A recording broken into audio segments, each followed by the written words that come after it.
quite a feat. Yeah, we talk about the dynasty that Beaver has over the last 10 years. San Juan's isn't to the 10-year mark, but they have been almost unbeatable. Well, they have been unbeatable in 2A in the last 4 seasons. Only 3 losses in the last 4 years, 2 of them to 4A schools and 1 3A school. Here's the opening kickoff, short kick, pooch kick that'll be taken to the 26-yard line, trying to find some space and brought down to the 29-yard line. Jaden Atwood on the return, and Emery will start the football game on their own 29 with the opening drive of the 2A state championship. This opening drive for both teams is going to be critical, but for the Emery Spartans in particular on offense, they have to be able to score against the San Juan Broncos. I highly doubt this will be a defensive game, so the Spartans have to set the tone early.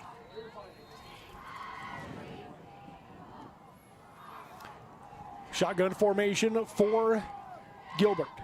2 receivers to the left, 1 to the right. First play is going to be a handoff to Johnson up the middle. He gets hit in the backfield, losing 2 yards back to the 27-yard line. Yeah, just immediately swallowed up by Jayton Knight, the quarterback, as he's not playing quarterback, but he just blows by the lineman and makes the hit in the backfield. So 2nd down and 12 now for the Spartans. Double twin set. 1 back to the right of Gilbert in the backfield. Shotgun formation.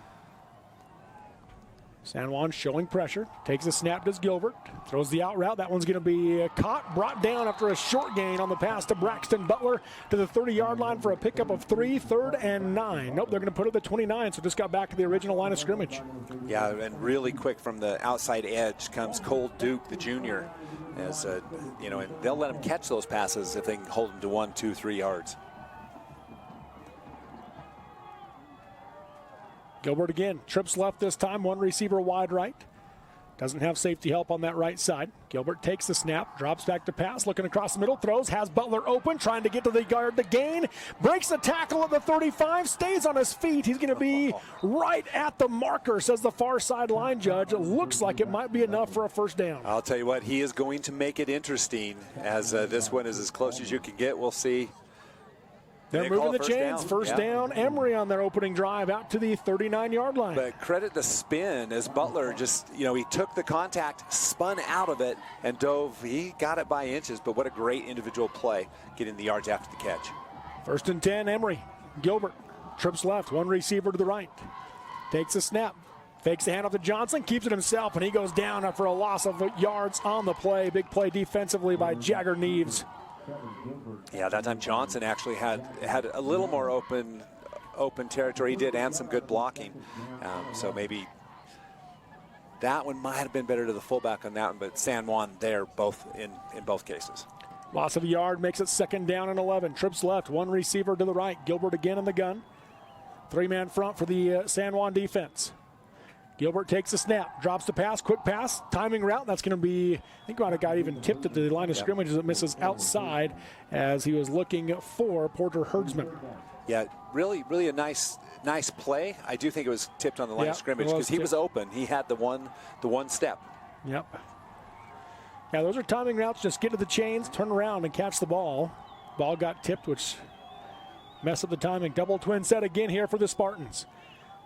Gilbert takes a snap, 4-man rush, quick pass out of the backfield. That's going to be caught by Johnson, and he's going to pick up a 1st down to the 50-yard line before being forced out of bounds. Yeah, a clutch play by the Emery Spartans as that pushes it into San Juan territory, well, right at midfield, that is. And, a nice release by the running back, and the line gave him enough time to complete that pass.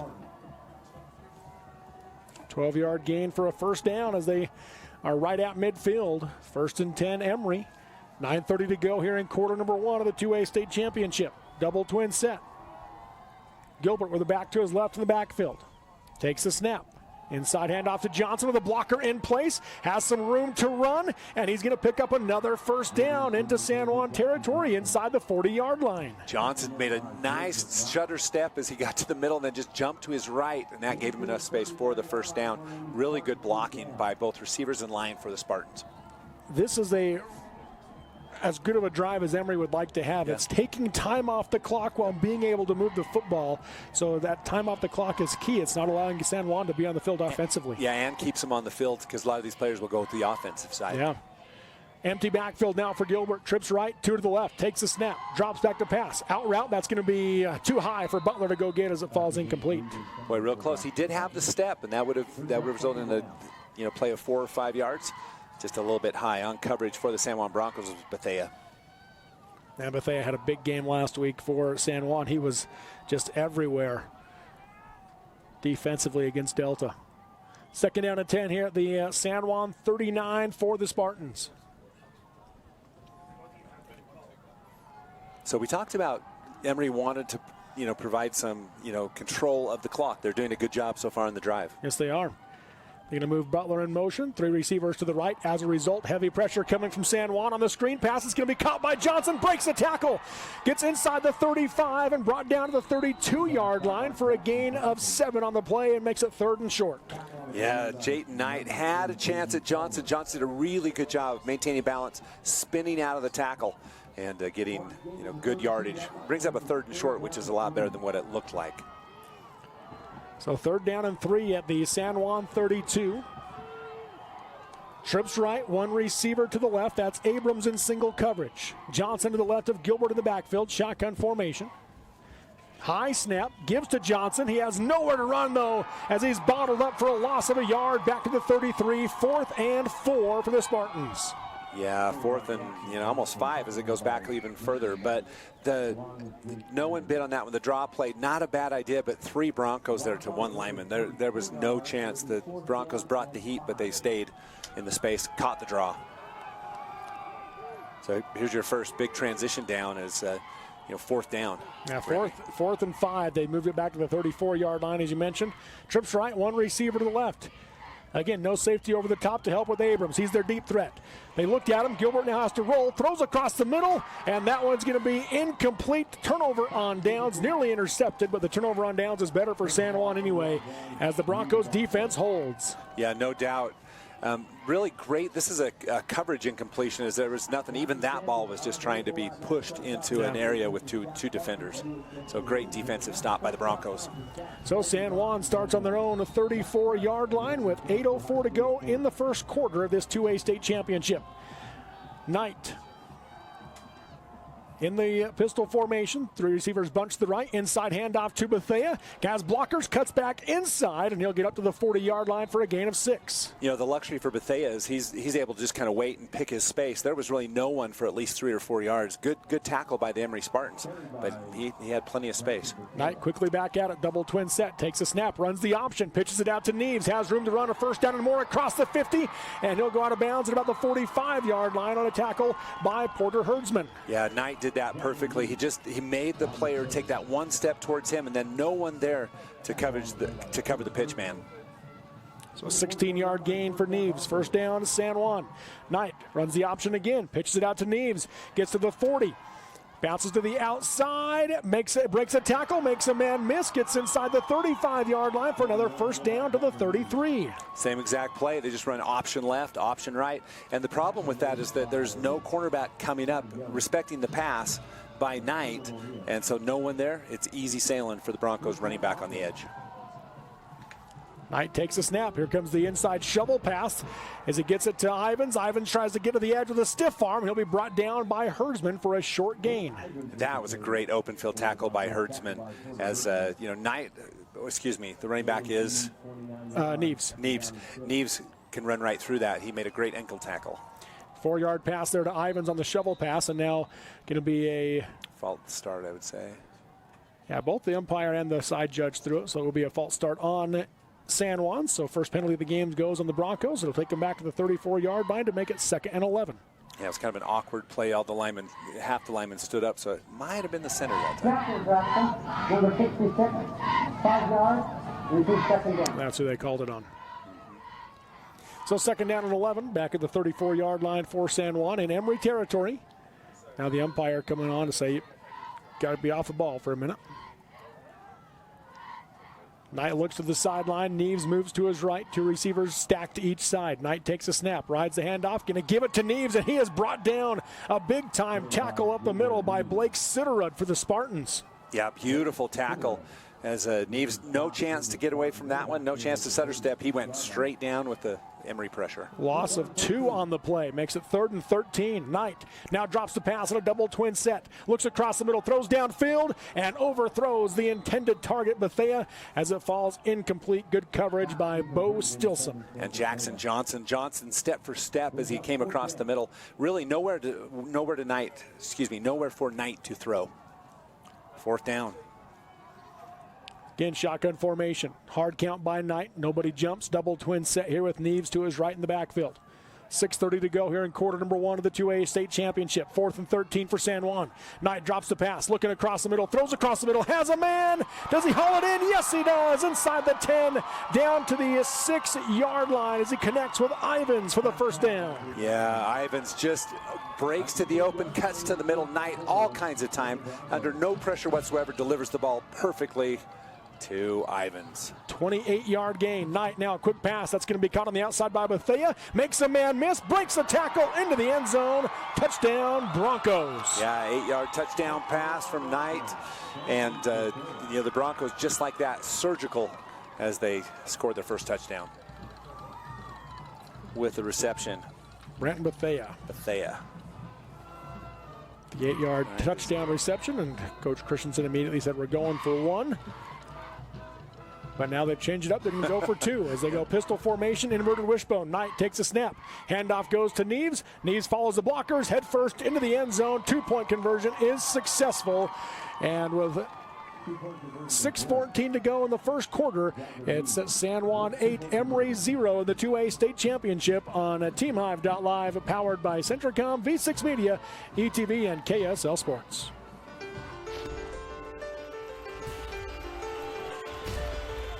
Hi, I'm Barrett Hilton with TeamHive.live, where we've created a locally run video streaming platform for Utah schools. On our website, you're not going to wade through a bunch of unrelated content. You bring up TeamHive.live and you're just going to find a lot of high school sports and events. We've created tools that make it super easy for you to create events and stream to our site. And if you ever need help with anything, you can give me a call. So I want to invite your school to join the team. If you're a Utah high school, you can stream live on TeamHive. That's TeamHive.live, powered by Centricom. Live high school sports action on Centricom Channel 10 and the Mid-Utah Radio Sports Network. Here's the ensuing San Juan kickoff. It'll be taken at the 12-yard line by Yost. Yost tries to get to the far side of the field. He gets upfield to the 20, to the 25, got blockers to the 30, and that's where he'll go out of bounds. So a pretty good return by Ty Yost, and that's where Emery will start their next drive. Down 8-0 with 6:06 to go in the first quarter of this 2A state championship. Yeah, Yost, if he could have got one more step, he could have cut back against the block, but a great return. 31. That's where they'll start the drive with 6:06 to go. That drive by San Juan, 1:50 seconds, Robert. 66 yards and 1:50. Double twin set here for the Spartans. Gilbert in the gun. Johnson to his right.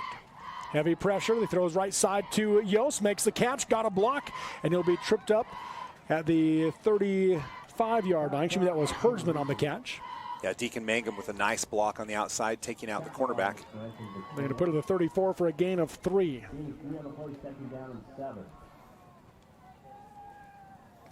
First catch of the game for Herdsman. Kind of want to, watching the replay back, you stop and say, it's a completion, but again, San Juan limiting it to 3 yards. Yeah. You go 2 receivers to the right, 1 to the left, 2 backs in the backfield. Gilbert. San Juan stacking the box. Gilbert hands to Johnson. Johnson off the left side just jumped into a wall of defenders. No gain on the carry. Stopped right at the line of scrimmage. 3rd and 7. Yeah, hard to see Jake Ivans and a bunch more in there, but there's just no space for the Emery Spartans on that rush. Just run into a wall of San Juan. Blockers. Huge defensive front line for the San Juan Broncos, too. That is size advantage definitely to San Juan. And it's interesting. You've got Jayton Knight and Trip Palmer as those defensive ends. Yeah. Your quarterback and receiver. Exactly. They send Herdsman in motion right to left. Gilbert takes the snap. Drops the pass. Pressure coming. He gets hit. 3 more Broncos pile on and bring him down at the 25-yard line. And it'll be 4th and long for the Spartans. Yeah, and what bodes poorly for Emery is that each one of the receivers had at least one Bronco in coverage. So it's not even that he can actually get that pass off, because with the blitz, the coverage still with the receivers. Yeah. I mean, usually you've got to find an open space, but in that play, there was none. 4th and 18. Kick is up and away by Atwood. High kick that bounces San Juan's way on a short kick, and San Juan will take over at the 36-yard line in Emery territory. Yeah, that net is 19 yards on the punt, and that's a tough break. Excellent field position for San Juan. 4:14 to go, less than a 2-minute drive, about a minute 50-second drive as well for Emery, but they go 3 and out, and San Juan is in business at the Emery 36. Yeah, this will be an important possession for both teams. San Juan, 2 scores. Ugh, tough stuff. Handoff on the dive up the middle to J.D. Palmer. Gets across the 35 to the 34 for a gain of 2. Yeah, not much there. And I think San Juan will continue to probe that occasionally just to make sure that front line stays honest. Now they're going to pitch it out to Palmer on the option play. Palmer cuts inside the 30, breaks a tackle to the 25, and he'll be brought down there at the 25 by Jackson Johnson. But enough for a San Juan first down to move the chains. Timeout by the Spartans. So Emery will take a timeout, trying to find ways to stop this San Juan offense. 3:49 to go in the first quarter of the 2A state championship. San Juan 8, Emery 0. We'll take the break on TeamHive.live, powered by Centricom, ETV, and KSL Sports. DNA McRae is hiring crude oil truck drivers for our Uinta Basin routes. Be home daily, drive new and well-maintained equipment, and earn quarterly bonuses with great benefits. DNA McRae offers outstanding career choices with flexible schedules, benefits, performance bonuses, and an average starting pay of $100,000 per year. We're a safety-focused, family-friendly work environment looking for those that fit our values. Call 435-893-4442 or visit McRaeTrans.com to complete an application. Live high school sports action on Centricom Channel 10 and the Mid-Utah Radio Sports Network. Welcome back here to Southern Utah University as we come out of the timeout. You know, the coach of the Spartans, he's got to figure out something with that pitch. The quarterback can't come up and make that play, and San Juan's just going to just chip away if they can't provide the coverage on that. Neves back into the game, cuts back the other direction, got a couple of blocks to the 15, 10, 5. Does he stay in? Touchdown, San Juan. Jagger Neves from 25 yards out. The play went left. Emery shut it down. He came back to the right and takes it to the house. How about the field vision with Neves? He goes straight to the left, sees the wall of blockers. A big credit to one of his linemen, I can't see the number, as he just stood in front of the pursuing thing. It sprung Neves around that side, and just the strength to get into the end zone. Neves now with 4 carries for 50 yards. They're going to go for 2. Knight with trips left, 1 receiver to the right. Looks to the sideline. Now direct snap to Neves. Here comes the pitch to Ivins. Throws for the end zone for Knight, and it's going to be intercepted on the 2-point try by Herdsman. And so Emery will stop the 2-point attempt from San Juan. But with 3:38 to go in the first quarter in the 2A state championship, it's San Juan 14 and Emery 0 on TeamHive.live, powered by Centricom, ETV, and KSL Sports. Does that count? The holidays. And holiday trips. And holiday toys. And holiday bonding. And it all comes together in a Chevrolet. Find your red tag. Get 1.9% financing on all 2024 Silverado 1500 pickups. Plus, get $3,750 total value on this Silverado when you trade in an eligible vehicle. See your Rocky Mountain Chevy dealers. Live high school sports action on Centricom Channel 10 and the Mid-Utah Radio Sports Network. Line drive kick by the Broncos. On the return comes Ty Yost. Makes a couple of guys miss. Got some blocks to the 30. Makes a man miss to the 35, out to the near 40-yard line. Yost providing some spark for the Spartans. Yeah, both times, both kickoff returns, Yost has done a really good job, and was really just a couple steps away from going a lot farther too. Just couldn't get past that last guy for the San Juan Broncos. So they'll start at the 39-yard line. Best field position of the day for Emery. They started at the 29, 31, and now 39. Their opening drive, they put together a solid drive. It just stalled around the San Juan 30 where they turned it over on downs. Then they went 3 and out on their last drive. Down 2 scores. They've got to find something offensively here. The double twin set. Gilbert takes the snap, drops the pass, pumps, Throws to the the far side. It'll be out the hands of Herdsman, incomplete. Probably a good miss on that one. I was just going to say it's a good thing that the receiver dropped that one, or dropped, or it went through his hands, because that would have been a loss of 2, as the coverage was fantastic. Trying to see the number 25. Is that right? On the reception? On the coverage. I think it was I've got 25 or on that edge. 23? Yeah. 35. Briggs Palmer. Gilbert again in the gun, double twin set. Sends Butler in motion left to right, takes the snap, drops the pass, throws underneath, and it's intercepted as the Broncos come up with the interception, jumping the route. Trip Palmer. Trip Palmer with the pick. He was playing defensive end earlier, drops into coverage, and picks it off. Yeah, no, no fancy stuff there. Palmer just played that well. They tried to squeeze in between 3 San Juan Broncos, but Palmer jumped the route. He was, he had the better angle than the receiver. So San Juan starts at the Emery 41 with 3:21 to go in the first quarter, leading 14-0 in this 2A state championship. Yeah, getting dangerous for the Emery Spartans already. 2 backs in the backfield now with Knight. 1 to either side, 2 receivers right, 1 left. Takes a snap, going to give to Neves up the left side, gets hit, and down he goes. Great pursuit by the defensive line of Emery. I think that was that Travis Hurst? 58. Yeah. Caleb O'Neill. Caleb O'Neill. Yeah, O'Neill just blew that up. He just fights right through the block and grabs Neves. Nothing there. Loss of 3 on the play. Big fellow went just right past the tackle. Double twin set here for Knight. Palmer to his left in the backfield. Doesn't get the defense to jump. Looks to the sideline as the play poster boards come in. And he's going to throw deep down the middle and just overthrows the intended target. Branton Bethea.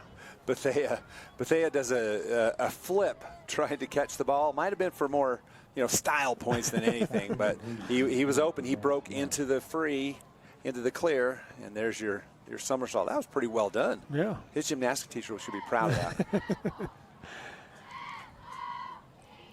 Emery's defensive front has been able to do a pretty good job on the run. There was the one that they had stuffed that still went for 25 yards, but they can't get any pressure on the pass. And Knight, plenty of time again, throws downfield and again overthrows the target. Ivins and Bethea down the field together as it falls incomplete. That time I like what Knight did.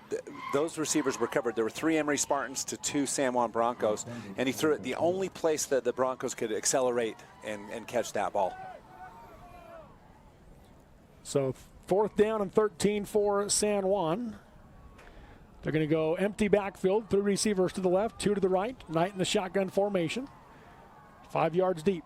Takes the snap, drops the pass, looks to his right, so has some pressure as he rolls out of the pocket, looking downfield, continues to look, now slings it, and that'll be batted down. A couple of collisions in the air. Herdsman and Abrams in coverage to knock it away, and a turnover on downs for San Juan. Yeah, big play by the Broncos. Going down 3 scores would have been, devastating, but good stop by the defense. Now they have a chance. The offense has got to step up, and they've got to figure out, a way to spread the San Juan defense out just a little bit to get more open, because the defensive set for the Broncos has done a really good job on the receivers. 2:23 to go in the first quarter, 14-0 San Juan. Emery football, their best field position of the day, starting at their own 44. Going to go 2 receivers right, 1 to the left. Shotgun formation for Gilbert. Takes the snap, gives to Johnson. Johnson out the right side, just has nowhere to go as again San Juan plugs the holes, moves him back. Going to be a loss of a yard to the 43. Well, not only plugs the holes, but then as you see, the offensive line is back 2 yards. Yeah. So, San Juan's just blowing the plays up because you need those 2 yards to navigate and find some lanes that you can slash back or cut back against or else follow through. And just nothing there with that bunch with a bunch in the backfield. 2nd down and 11. Double twin set for Gilbert. Takes the snap. Bringing the pressure are the Broncos. Pass is thrown. It'll be incomplete as he tried to get it to Deacon Mangum. Throw behind him, nearly intercepted. Yeah, and again, looking downfield, you've got 3 Emery receivers and 5 San Juan Broncos. They're doing a great job of managing the line of scrimmage with their main things and then playing really good suffocating coverage in the defensive backfield.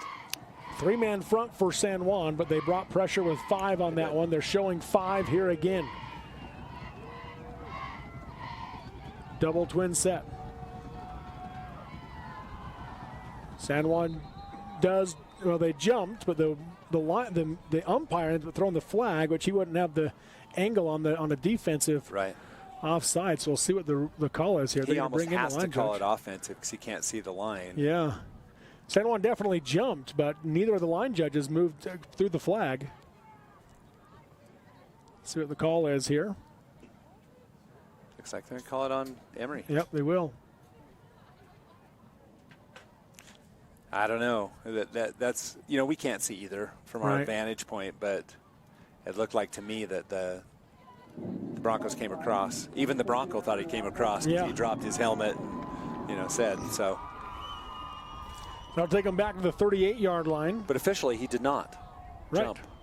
He did not jump. He did not cross. So 3rd and 16 now for the Spartans. Each team with 1 5-yard penalty in this first quarter. Double twin set again for Emery. Gilbert in the gun. San Juan showing pressure to bringing 5. Gilbert takes a snap. They just bring 4. Pressure comes. He throws it down the sideline. That'll be incomplete. Just had to throw it away, and it falls to the turf. 4th and long for Emery. Yeah, in the arms of the defender, and he just had to turn and throw that. He had no chance to get that one off, really. Yeah, that big, the Joshua Benali, that's the big nose tackle there for San Juan. Yep. And smart, he didn't take the quarterback down. He just gave him a hug and said.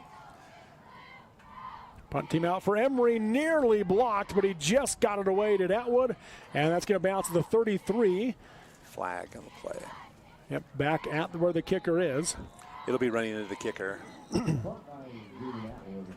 He gave him a little bit of a bump. Not a huge bump. He didn't fall down or anything, but it's enough to get the 5 yards. We'll see if Coach Faimalo chooses to accept it or not. Looks like they are going to bring the ball back. So. Good pressure on the punter, just couldn't get there in time.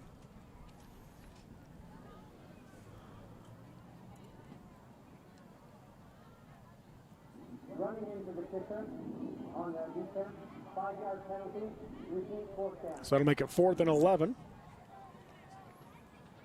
So, I mean, interesting that you accept it, but I think, you know, they're saying we want our punt return to have an opportunity here.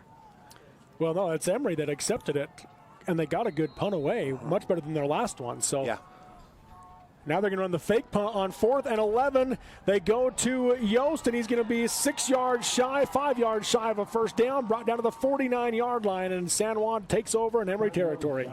So officially it goes over on downs.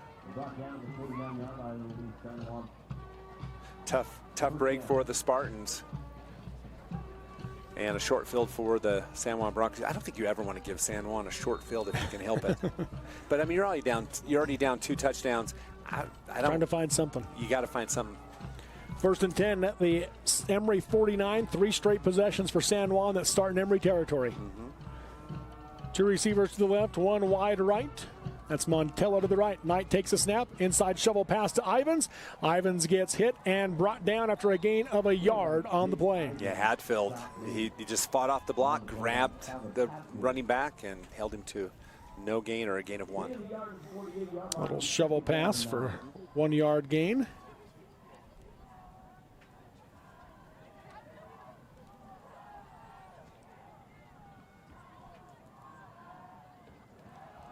Up the middle now come the Broncos, staying on his feet, getting down to the 40-yard line.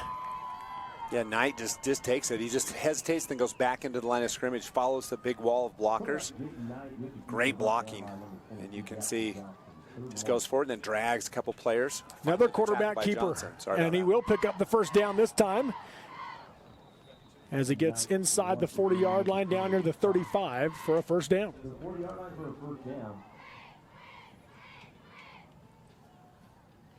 Now, there's so many ways the Broncos hurt a defense. Yeah. Pistol formation now for Knight. I'm not sure he was expecting a snap, but it came anyways, and he takes a big shot. He'll go down near midfield. Braxton Butler delivers the blow, and Knight looks to the sideline like, what happened? Yeah, no, I think that play was blown up from the start. Then the corner blitz came, and that blindside blitz, there was nothing Knight could do. He had no chance. I'm impressed he didn't fumble the ball. Yeah, going to lose 11 yards on the play. Make it 9 yards on the play, losing 9 yards. First quarter over. So through one quarter of play in this 2A state championship, it's San Juan 14, Emery 0 on TeamHive.live, powered by Centricom, ETV, and KSL Sports. Earning your degree doesn't have to be complex. USU Uinta Basin lets you stay close to home and save money. As an Aggie, you'll have access to a personalized education with student support from faculty mentors. Let us help you achieve your goals your way. On campus, online, this is your U-State.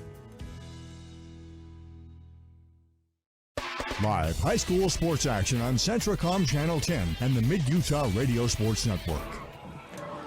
So second down and 19 for the San Juan Broncos as we come back here to the Eccles Coliseum on the campus of Southern Utah University at the Emery 45-yard line after a loss of 9 on the previous play.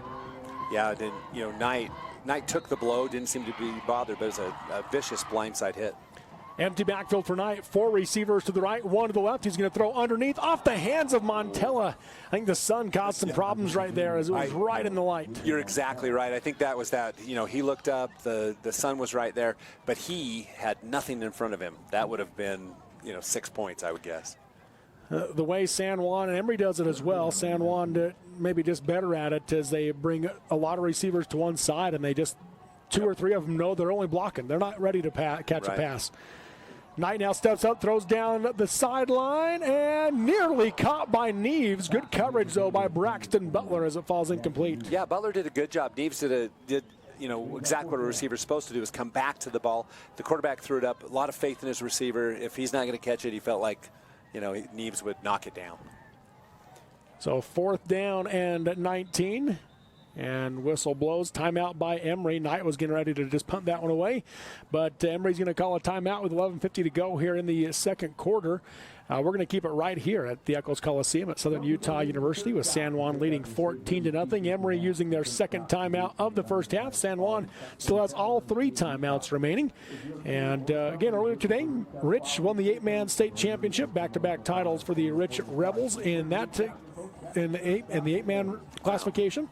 And then, of course, we saw Beaver win the 1A state title just a little bit ago. Back-to-back titles for the Beavers. So interestingly enough, everyone's trying to repeat. Yeah. So, we're 2 for 2 so far. San Juan trying to be 3 for 3, and then Richfield has a chance. 4 for 4. I didn't even think about that. Yeah, so we'll see. Everybody with a chance. That's right.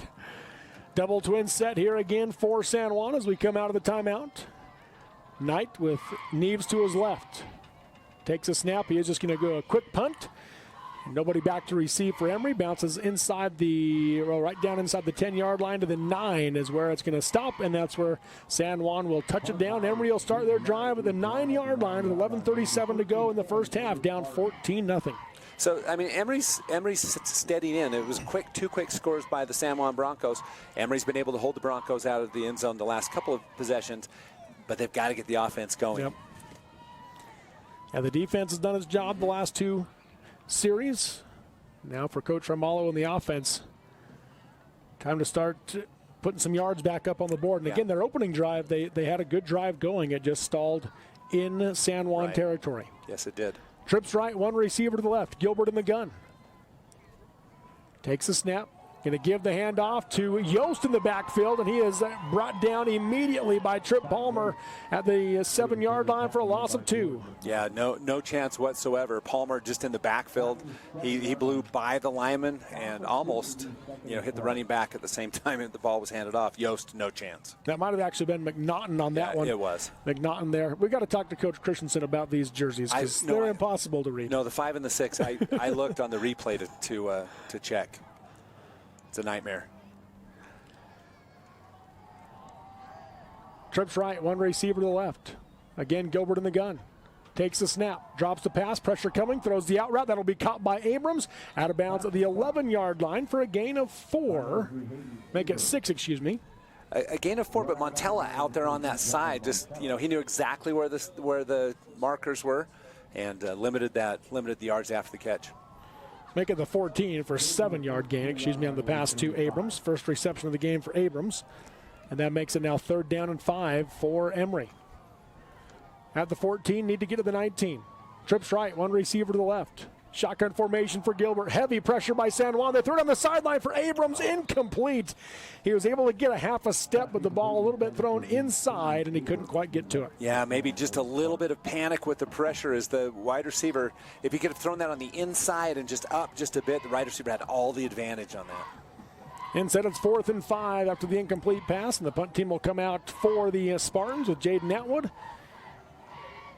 Emery drops back to receive, or San Juan drops back to receive at the Emery 47. Atwood with time, gets this one away, nice kick. And we take it to the 48-yard line, trying to find some room, and he'll dive across the 45 down to the 43 on the return by Bethea. Yeah, Bethea did a good job. Didn't try to do too much. The tendency sometimes is to run backwards and try to catch an edge. He looked, surveyed, said, no, I'll just take the 3 or 4 yards. And San Juan in business again in Emery territory. 4 straight possessions starting in Emery territory. The 36, the 41, the 49, and now the 43. Knight in the pistol formation. Takes the snap. Quick pass to the outside. That one's going to be caught. Fakes in, comes back to the outside. It'll be forced out of bounds at about the 25-yard line on the pass to Owen Adams. Yeah, Adams with a great little spin move and cut back to clear the space, and already San Juan nearing the red zone. 19-yard gain. Ankle breaker move on the reverse pivot.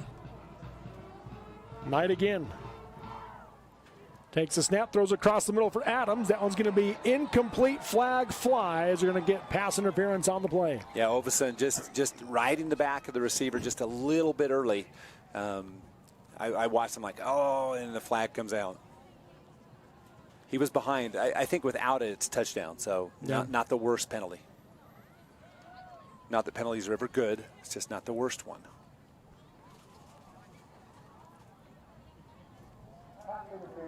Number 6 on the defense. Half the distance to the goal. We'll go half the distance to the goal and take it to the 12-yard line.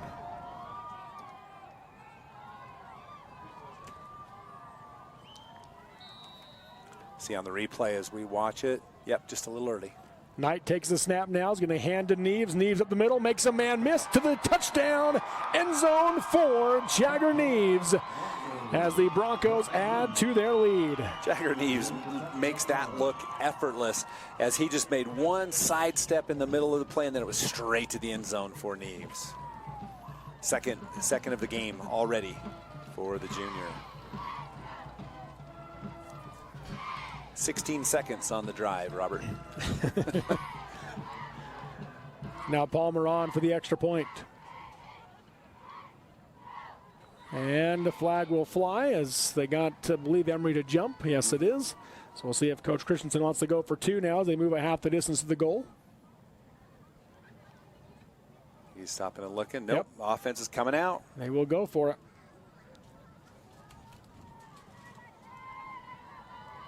Yep, here they come.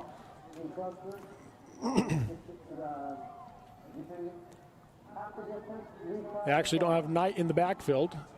No, they have him split to the right side in the slot, and now it looks like San Juan jumps. Yes, they do. San Juan was trying to get the formation set up, and they're going to move it back 5 yards. Yep. So we'll see if he still wants to go for 2 or if he's going to go back to the 1-point PAT.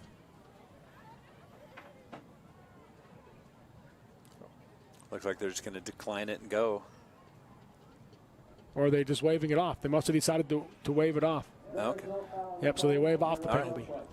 So Neves in the gun with Palmer to his right. Knight split to the left as a slot receiver for the Broncos. Neves takes the snap. Direct snap. He'll take it into the end zone behind Palmer for the 2-point conversion. So a 10:24 to go in the first half of the 2A state championship. San Juan 22, Emery 0 on TeamHive.live, powered by Centricom, ETV, and KSL Sports. At UCCU, we'll provide you with a low-rate line of credit that makes it easy to access the equity in your home with no fees or closing costs. Just complete an application on your phone or computer, or stop by any branch. My parents know nothing about gaming. I told them we needed Centricom Fiber because it's by far the fastest and most reliable internet speeds. Hey bud, dinner's ready. Time to turn off the game box. Alright, this round's almost over. Live high school sports action on Centricom Channel 10 and the Mid-Utah Radio Sports Network. We're back here at Southern Utah University as San Juan has added to their lead with a 12-yard touchdown run and following two-point conversion by Jagger Neves, 22-0 Broncos. And now the kick by Palmer his way. It rolls on the ground. And we picked up at about the, well, eventually it'll just be jumped on by Abrams as it bounced off, I believe, 4 Spartans. Oh, yeah, a little dangerous. And Abrams jumps onto the 26-yard line, so that's where Emery will start their drive. Yeah, hey, just a quick shout-out to Jeremy Lyman watching on TeamHive.live. Good friend down in Blanding. He's the administrator of Blue Mountain Hospital. They do a great job down there. They've got a great crew, and Jeremy Kent and the gang at Blue Mountain Hospital. Good friends, good neighbors. Yeah. Yeah. Double twin set here for Gilbert with Johnson to his right in the backfield. San Juan just showing 3. They bring 5, though, at the linebackers off the edge, throwing across the middle, and it falls incomplete as Gilbert tried to get it to Herdsman. 1, 2, 3, 4, 5, 6, 3. So, I mean, the Broncos are bringing 5 straight up and getting that much pressure on the quarterback and leaving 6 to guard 3 receivers. It's really tough sledding for Emery right now. Trips right, 1 receiver to the left. 4-man front this time by San Juan. Handoff comes to Abrams on the jet sweep, and he takes a shot on the play as J.D. Palmer delivers the blow. And going to be no gain on the carry. Yeah, Palmer comes flying from the inside and just smothered that play. No chance for the ball carrier to even turn upfield, really. Yeah, big hit by Palmer. So 3rd down and 10 for the Spartans. Trips left, 1 receiver to the right. That'll be Herdsman in single coverage.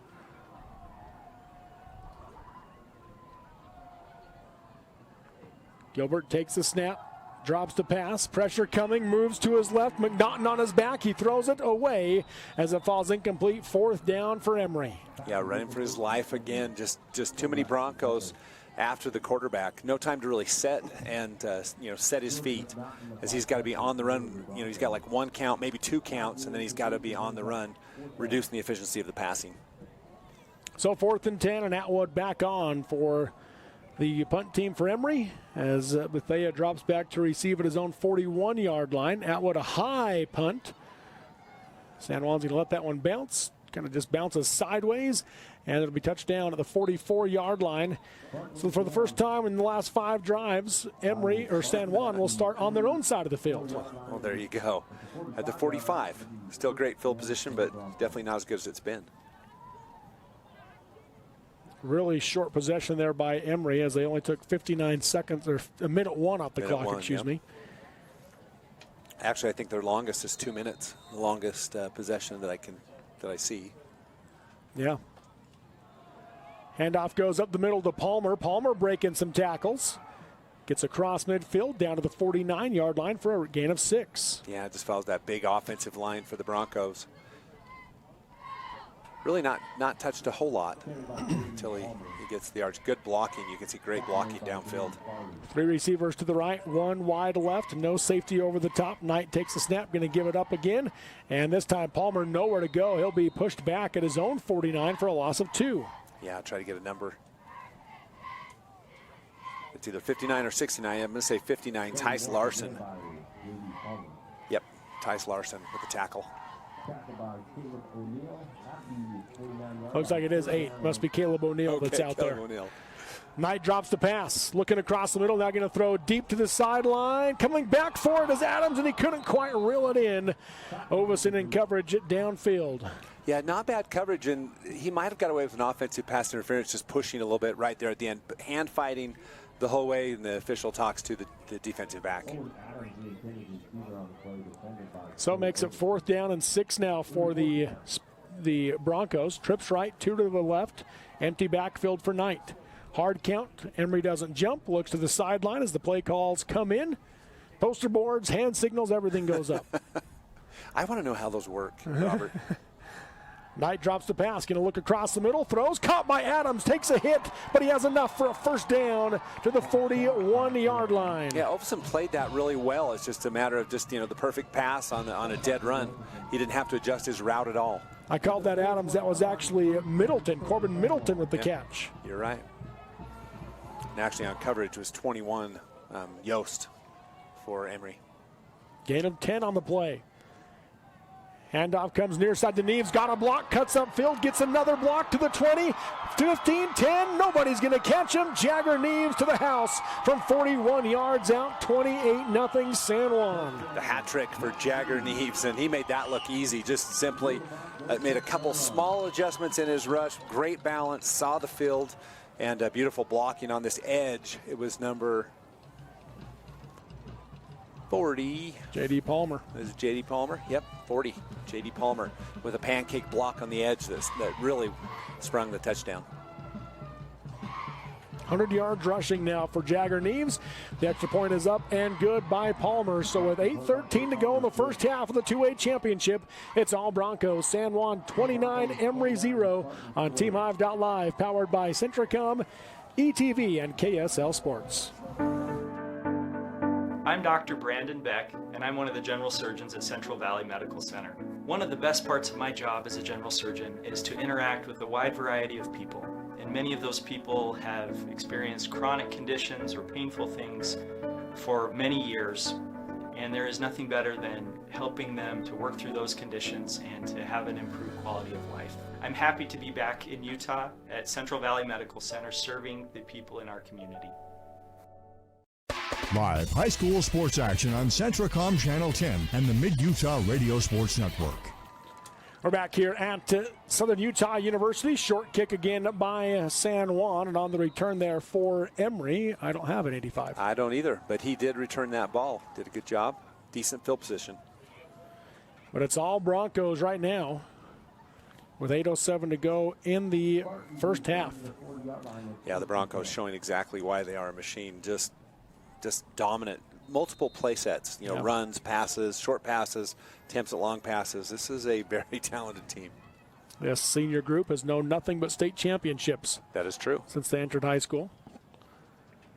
Gilbert takes the snap, gives to Johnson. Johnson on the left side, able to pick up a few yards out to the 45-yard line for a gain of 5. Yeah, nice run right up the middle. A little bit of off tackle. Designed inside, and then he bumped it out. Good block on the edge by number 33. Braxton Butler. Yep, Butler. 2 receivers to the right, 1 wide left for Emery.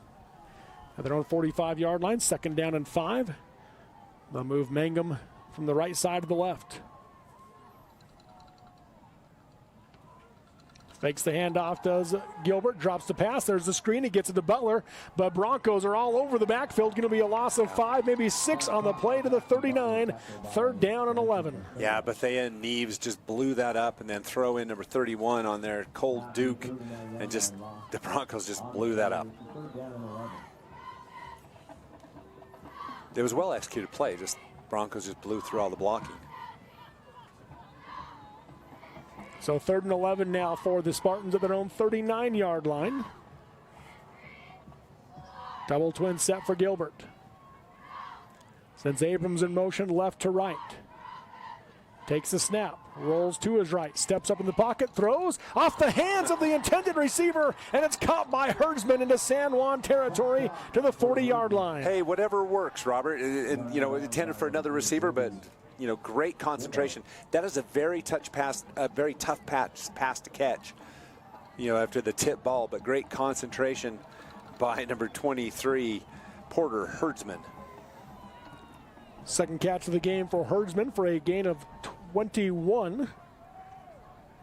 Butler goes in motion this time right to left. Gilbert fakes the handoff, rolls, throws downfield for Abrams, and it's going to be incomplete, just a little bit too long. Yeah, a rare open receiver. That was pretty close, as Abrams had that edge. Just a little bit over the outstretched fingers. Lots of pressure coming on the quarterback as well. Gilbert was he stepped back and had to take just a little bit off that ball. Trips right now for the Spartans. One receiver to the left. Shotgun formation for Gilbert. Takes the snap, fakes the handoff. Pass comes on the wide receiver screen to Herdsman. And again, San Juan just great pursuit and coverage as they bring him down. No gain or loss on the play at the 40-yard line. Is it 5 or 6? I think that's 5. So Palmer in coverage as he didn't allow the ball carrier any space. So 3rd and 10 now for Emery. Double twin set for the Spartans. Gilbert with Johnson to his right in the backfield. Takes the snap. Here comes the pressure from San Juan. Steps up, throws across the middle for Herdsman. Overthrew him, nearly intercepted, but Palmer couldn't quite hold on to it as it hits the turf. 4th down for Emery. Yeah, Palmer a little bit frustrated as he had that one in his hands. And he was down. It would have been a tough catch, but one that he makes regularly.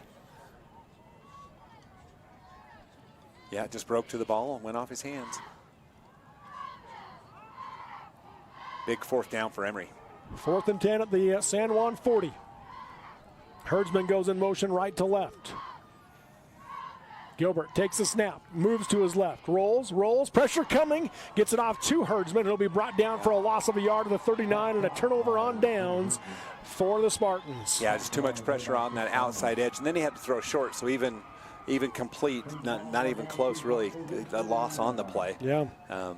Be better off to just throw that one straight up in the air and pray. Yep. So San Juan takes over at their own 41-yard line. With 5:49 to go in the first half, leading 29-0. Knight takes a snap, gives to Palmer. Palmer's going to be brought down immediately. Yeah, lost the yard to the 40. On the play. Tackle on the play made by Gavin Bernard. Gavin Bernard with the tackle for the Spartans. Trips left, one receiver to the right. Knight takes a snap, fakes the handoff, passes on that wide receiver screen for Adams. His blockers in place, cuts inside, and he'll be picked up and caught by Johnson as he goes to the ground at the 41-yard line, but a 1st down and a gain of 18. Yeah, just beautifully blocked play. As you can see, the receivers blocking on this outside edge. They pick it up. The linemen get all the way downfield and run the interference. 55 did an awesome job for San Juan getting down, making a block. That's what caught. 19-yard gain. Knight with the pass. That one's going to be caught by Montella on the far side. Got a block, but he can't make 3 more Spartans miss as he goes down for a loss of a yard to the 42. Yeah, great coverage. Montella almost jumped up and was able to get that pass. It did actually have it go just a little bit high. It forced it high, slowed it down. Taking the snap as Knight throws to the outside. Caught by Adams. Nope, dropped it as Ovison was there to deliver the blow, and it falls incomplete. 3rd and 11. Yeah, a little bit of concentration trying to catch and make the play all at once. 3rd down and 11 at the Emery 41-yard line. 4:48 to go in the half. 29-0 San Juan.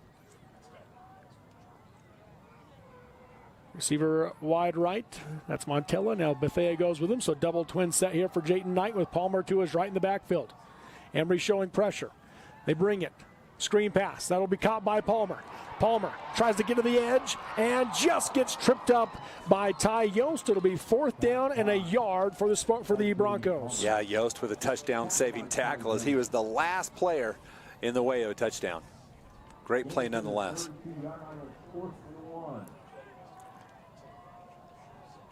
10-yard gain. Now Knight keeps it himself. He'll pick up the 1st down as he powers across the 30 to the 29 for a gain of 3. Yeah, he just goes off tackle on the right side, just follows a blocker, and does a little bit of a counter. 1st and 10. Knight takes a snap, gives to Palmer. Palmer gets swallowed up as he crosses the line of scrimmage and goes down right on the line of scrimmage, so no gain. Yep, O'Neal with the tackle for Emery. Still the no-huddle offense. Both teams going fast. Here's the option. Knight going to keep it himself this time as he cuts up inside. He'll gain a yard to the 28 to make it 3rd and 9. That's the first time we've seen the option defended that way with enough players on that outside edge to stop the option. Knight did a good job not trying to string that out. He took what he could get, got a couple yards. Double twin set here for the Broncos. 3rd down and 9. At the Emery 28. Knight drops the pass. Here comes some pressure. Throws down the sideline. And that one is going to be incomplete, out of bounds. He caught it. Yeah. Did Montella, but out of bounds. Good coverage downfield by Herdsman. Yeah, it was a good throw, just slightly out, but Montella went up and got it. Really a great play. 4th and 9. Double twin set again for Jayton Knight. Palmer to his right in the backfield. Takes the snap, drops the pass, looking to his right, moving. Now throwing the underneath route for Ivins, and Ivins makes the catch just past the sticks for a 1st down. Boy, that was the end of the fingertips for Ivins as that ball was out and down, and he just snow coned it basically, and then brought it up. That puts Knight over 100 yards passing on the day. Drops the pass again here, throws across the middle. That one's going to be caught by Bethea. He'll be brought down after another gain of 9 to the 9-yard line. Yeah, devastating. Those crossing patterns are just wide open. Too many players flooding the field, and the zone just can't keep up with them. 2nd down and 1 here for the Broncos. Clock winding under 3 minutes to go in the first half. Knight, pistol formation with Palmer behind him. Takes the snap, gives to Palmer straight up the middle. Palmer will get dropped after picking up the 1st down to the 8-yard line to make it 1st and goal at the 7, excuse me. Yeah, 1st and goal, so new set of downs inside the 10.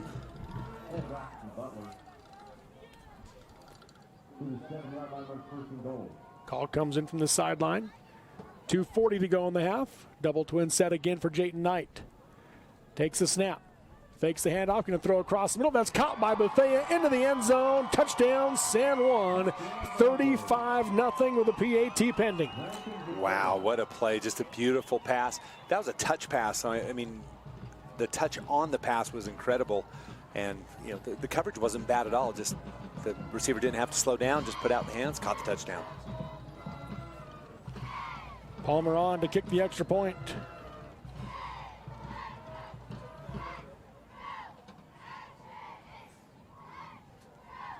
Snap is good, hold is down, the kick is up, and it is wide right.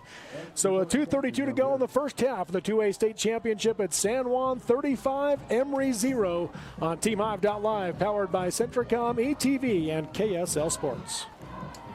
It's not about the miles you take when you're driving, but the milestones you see when you get to where you're going. When you graduate high school, buy your first car, get married, start a family, find your first home, and grow old together. Let each mile bring you closer to the moments that matter. L&L Motor. People you know. People who care. Live high school sports action on Centricom Channel 10 and the Mid-Utah Radio Sports Network. Well, if the score remains at 35, the second half will start with the mercy rule in effect in the 2A state championship, as it's been all San Juan leading 35-0 over Emery here in this first half. It's been an offensive clinic. It's just running and passing and short passes, long passes. Great job by the San Juan offense. Kick is away, taken by Abrams at the 16-yard line. He's going to keep it himself. Tries to get to the far side of the field and nowhere to go as he is piled up at the 17-yard line. They'll give him the forward progress to the 18. Yeah, Stetson Black comes flying in and gets down low on the ankles and makes a great open field tackle. So that last drive by San Juan took a long time, 3 minutes. that was 30% longer than their previous best. Previous longest. Trips right, one receiver to the left for Trevin Gilbert for Emery. 1st and 10 at their own 18-yard line. Takes the snap, gives the handoff, and just nowhere to go as he is bottled up immediately. Looks like that was Yost on the carry. As much as we talk about the San Juan offense, the San Juan defense, they're dropping back plenty of players to cover the receivers, but that front 6 are, front 5 are they're putting constant pressure on. Yeah. So, I mean, it looks like there's a blitz coming, but they're actually dropping people back in coverage. Trips right, one receiver to the left, 2nd down and 10. Gilbert takes the snap. Heavy pressure coming again. Throws to the right side. That'll be incomplete. Flag flies on the play. Yeah, I thought that one was going to come out. It looks like he got there just before the pass and brought down the receiver. We'll see on the replay. Yeah. White hat ready to give us the signal. Will be pass interference. That's really good officiating in these games. Yeah. Really good job by the crews. So 15-yard penalty. 3 penalties for 25 yards now for San Juan as it comes out to the 33-yard line for Emery. Yep, pretty good call as you look at the replay. Double twin set for Gilbert. Takes a snap, drops the pass. Here comes the pressure, and he just throws that one away, and it's going to be an intentional grounding as it wasn't even close to getting to the line of scrimmage, and no receiver in the area. Yep, so they're talking about was anyone there, so they are. Does look like it's going to be intentional grounding. He really, once again, no time for the quarterback, Gilbert. So it's a 5-yard penalty plus a loss of down. So that'll take it to the 28-yard line. It's a 5-yard penalty from the spot of the foul. Yeah, I was going to say it's a spot foul. Yeah, you're right. So it takes to the 18-yard line. It's ultimately a 15-yard loss.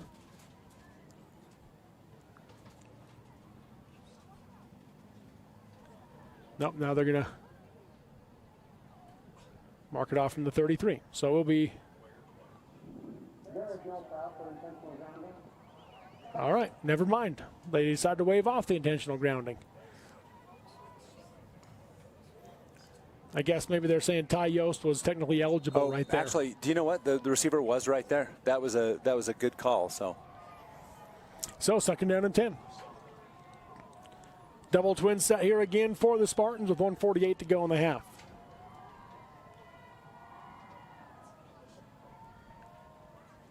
Gilbert drops the pass, looks across the middle, throws down the sideline instead. It'll fall incomplete. Good coverage downfield as he was looking, believe, for Abrams. Yeah, the coverage was exceptional downfield. Really no one open. The line did a pretty good job of giving time. Just, 1, 2, 3, 4, 5 Broncos in the area. Trips right, one receiver to the left. Gilbert takes a snap. Looking to throw, going to throw the out route for Mangum and makes the catch at the 50-yard line and steps out of bounds in San Juan territory, the 49 for a first down. And that was a great catch by Mangum as he had to kind of take himself out of the clutches of the defensive back and was able to bring that in about the waist. Bobbled it once and pulled it back in. A gain of 18.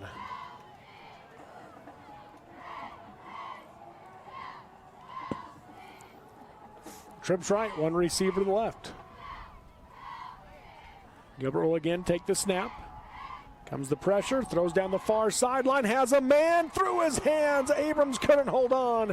He got the step, had the advantage, and just couldn't quite pull that one in. No, the ball was thrown just perfectly for the receiver. That one on the inside edge was able to make the adjustment, just not able to make the catch. Gilbert got hit again right after delivering the pass. Yep, great pass. Trips right, one receiver to the left. 1:31 to go in the first half.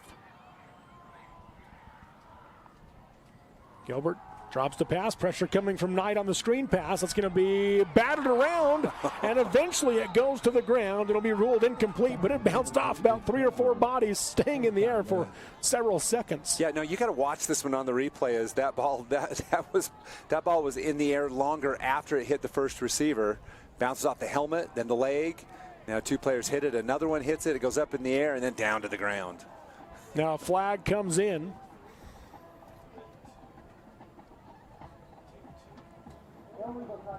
Number 66, 5-yard penalty, loss of down. Illegal touching. Illegal touching. Is that the center? On the pass, yeah. Oh, on the pass. Yep. Okay, just it came in late. Yep, so it is, and that remains a loss of down. So that takes it back to the 46-yard line in Emery territory. So 4th and 15 now for the Spartans. And Gilbert will... I wonder why illegal touching when the... He must have hit it before anybody else did. He must have been the first one that touched first it. First one to hit it. That's true. Atwood in to kick it away now for Emery. Kick is up. Palmer just telling everybody to get away from it. Does take an Emery roll down inside the 15. Wow. Kind of tight rope to the sideline. It did. Down to about the 11. And they'll mark it down at the 11-yard line. So a good punt for Atwood. And San Juan will have the ball on their own 11-yard line. 1:15 to go in the first half, leading 35-0 in this 2A state championship. So, Robert, if you're the San Juan Broncos, what do you do with a minute 15 left and 89 yards? Hand it to Jagger Neves and see what he does. No, they're going to go empty backfield. Trips left, 2 receivers to the right. Let's score at a minute 15. Knight in the gun. Takes a snap, pumps, quarterback keeper right up the middle. Lots of room to run for Jayton Knight to the 25, 30, and stays on his feet, diving ahead near the 40-yard line, going out of bounds, the 38. Yeah, Knight shows some power there, and good field vision himself. Designed quarterback draw, and just good blocking by the San Juan Broncos. Good block downfield by Corbin Ward. No, not Corbin Ward. Number 7. Who was the block? I can't see it. Pass to the outside to Bethea, and Bethea is going to go out of bounds about the 44-yard line. Gain of 6. So 130 passing yards now for Jayton Knight. Second down and 4. Throws underneath. That's going to be caught by Ivins. Ivins breaks the tackle, gets into Emery territory, forced out of bounds at the 42-yard line, and the flag comes in after the play. That'll be a sideline interference or a warning. We'll see. It depends. I know the official made contact with a player or a coach, so we'll see what the...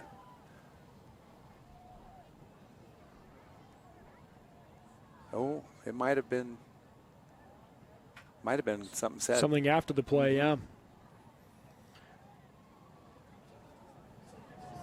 Coach Christensen's not happy about it as him and a few other coaches are talking on the sideline. So the pass goes to the 40 for a gain of 16 to Ivins. Right. The penalty moves them back to their own 45. So still 1st and 10. Yes. Okay. 4th penalty for 40 yards on San Juan. Empty backfield for Knight. 53 seconds to go in the half. 1st and 10 at their own 45-yard line. Trips right, 2 to the left. They'll drop back to pass. Pressure coming up the middle. Takes a hit. Pass down the middle of the field is incomplete as it falls short of Ivins. Yeah, good coverage by Emery as they stayed in the zone. Ivins just kind of, Knight just kind of threw it to a safe space, and no one really able to go get it. So 2nd down and 10 with 48 seconds to go in the half. San Juan does have all 3 timeouts if they want to use them here, leading 35-0 in this 2A state championship.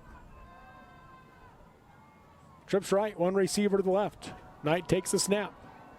Drops the pass. Going to throw to the right side and incomplete as he was looking for Bethea, a little bit underthrown.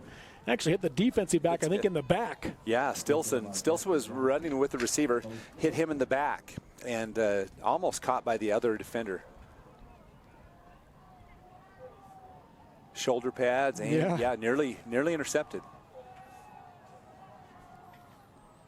Knight drops the pass again. Going to throw the underneath route, caught by Adams across midfield, and they're going to give him, nope, not the 1st down, at the 46-yard line, a 9-yard gain. Yeah, that was two players that have thrown a lot of balls to each other as a timing route. It came back perfectly, ball right on the money. 4th and 1. Hard count by Knight. Emery doesn't jump, and Coach Christensen's going to use a timeout with 17 seconds left. He thought the clock was going to stop, and the official immediately showed the keep winding the clock signal when the play ended. And I think Coach Christensen was just expecting the clock had stopped already. Well, but he did come back. I mean, and that's kind of the rules. If you come back and go out of bounds, the clock continues to run. If you go forward out of bounds, then it'll stop. Yep. But he did come back for sure. So 4th and 1, 17 seconds to go in the half here with a 35-0 lead for San Juan. As the Broncos will use their first timeout of the half. They're definitely planning on scoring on this drive. Not going to take the foot off the gas at all.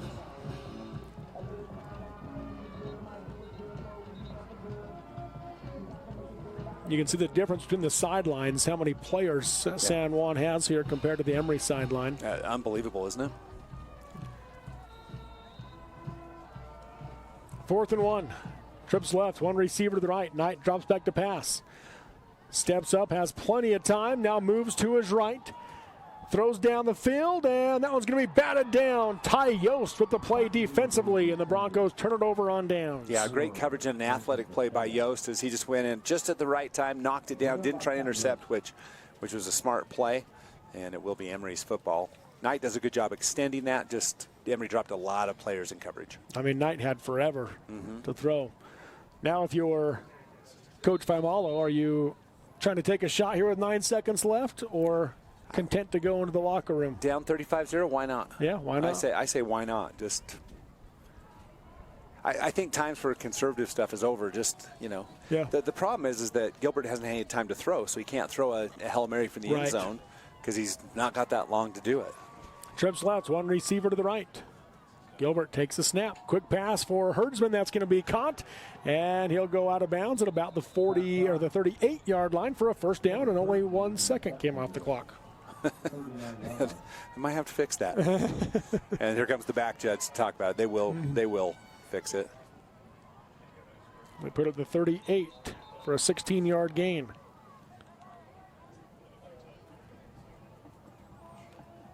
So they'll get together and discuss, you know, how many seconds come off the clock. You're going to say 5 seconds came off the clock, so 4 seconds to go till halftime. So likely the last play.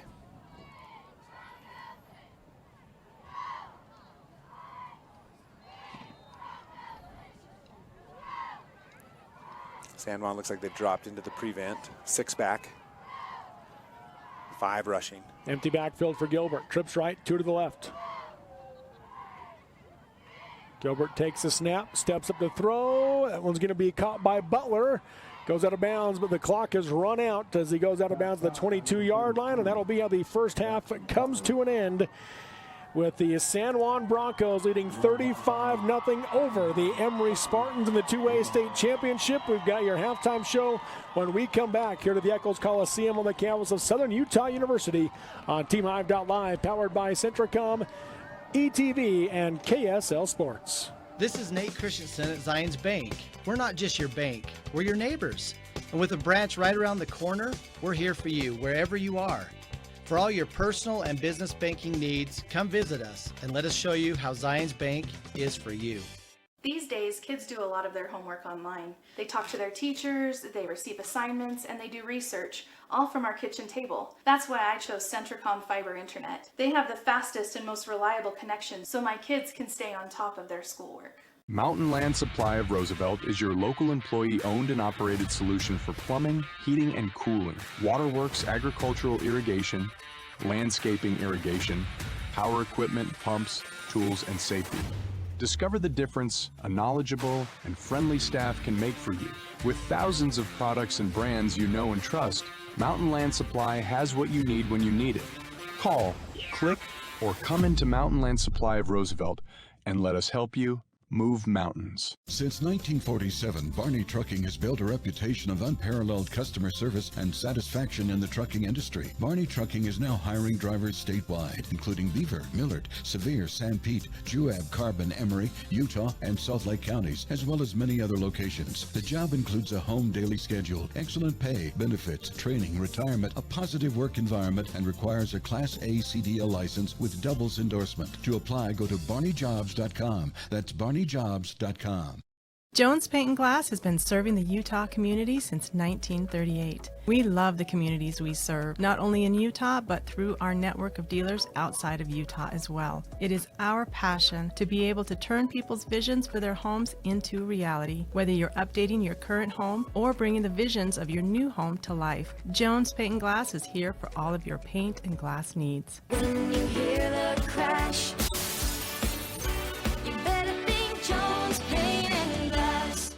at UCCU, we'll provide you with a low-rate line of credit that makes it easy to access the equity in your home with no fees or closing costs. Simply complete an application on your phone or computer and select the low-rate option you prefer.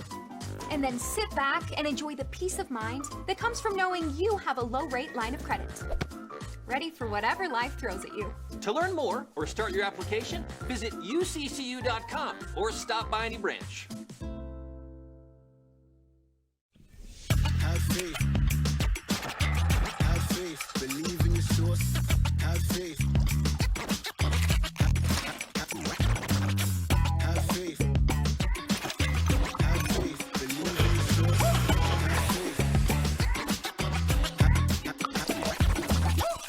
faith. Have faith. Believe in your source. Have faith.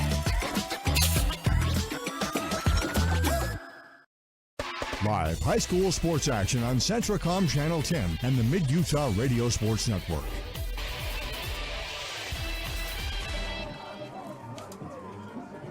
Welcome back here to the Eccles Coliseum on the campus of Southern Utah University at the 2A state championship as the San Juan Broncos, they are in clear sailing with a 35-0 lead over the Emery Spartans, well on their way to their 4th straight state championship, Scott. Yeah, no, it was a dominating performance in the first half. Offensively, defensively, there really wasn't a whole lot. The Broncos didn't do well.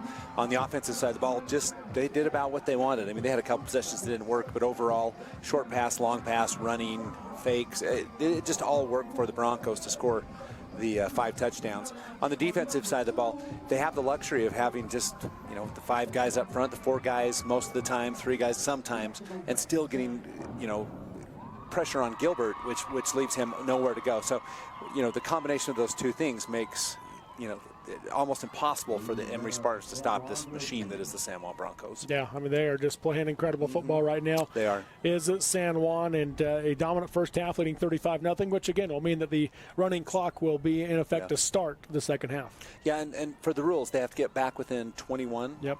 in order to have it become a traditional clock. Yeah. Which right now, it doesn't look like that's very likely. No, not at all. Gilbert hasn't had any time to be able to throw. The running game's really not had anything going on. I'm not sure exactly what they do against the San Juan defense. It's just a very effective defense, a very effective offense.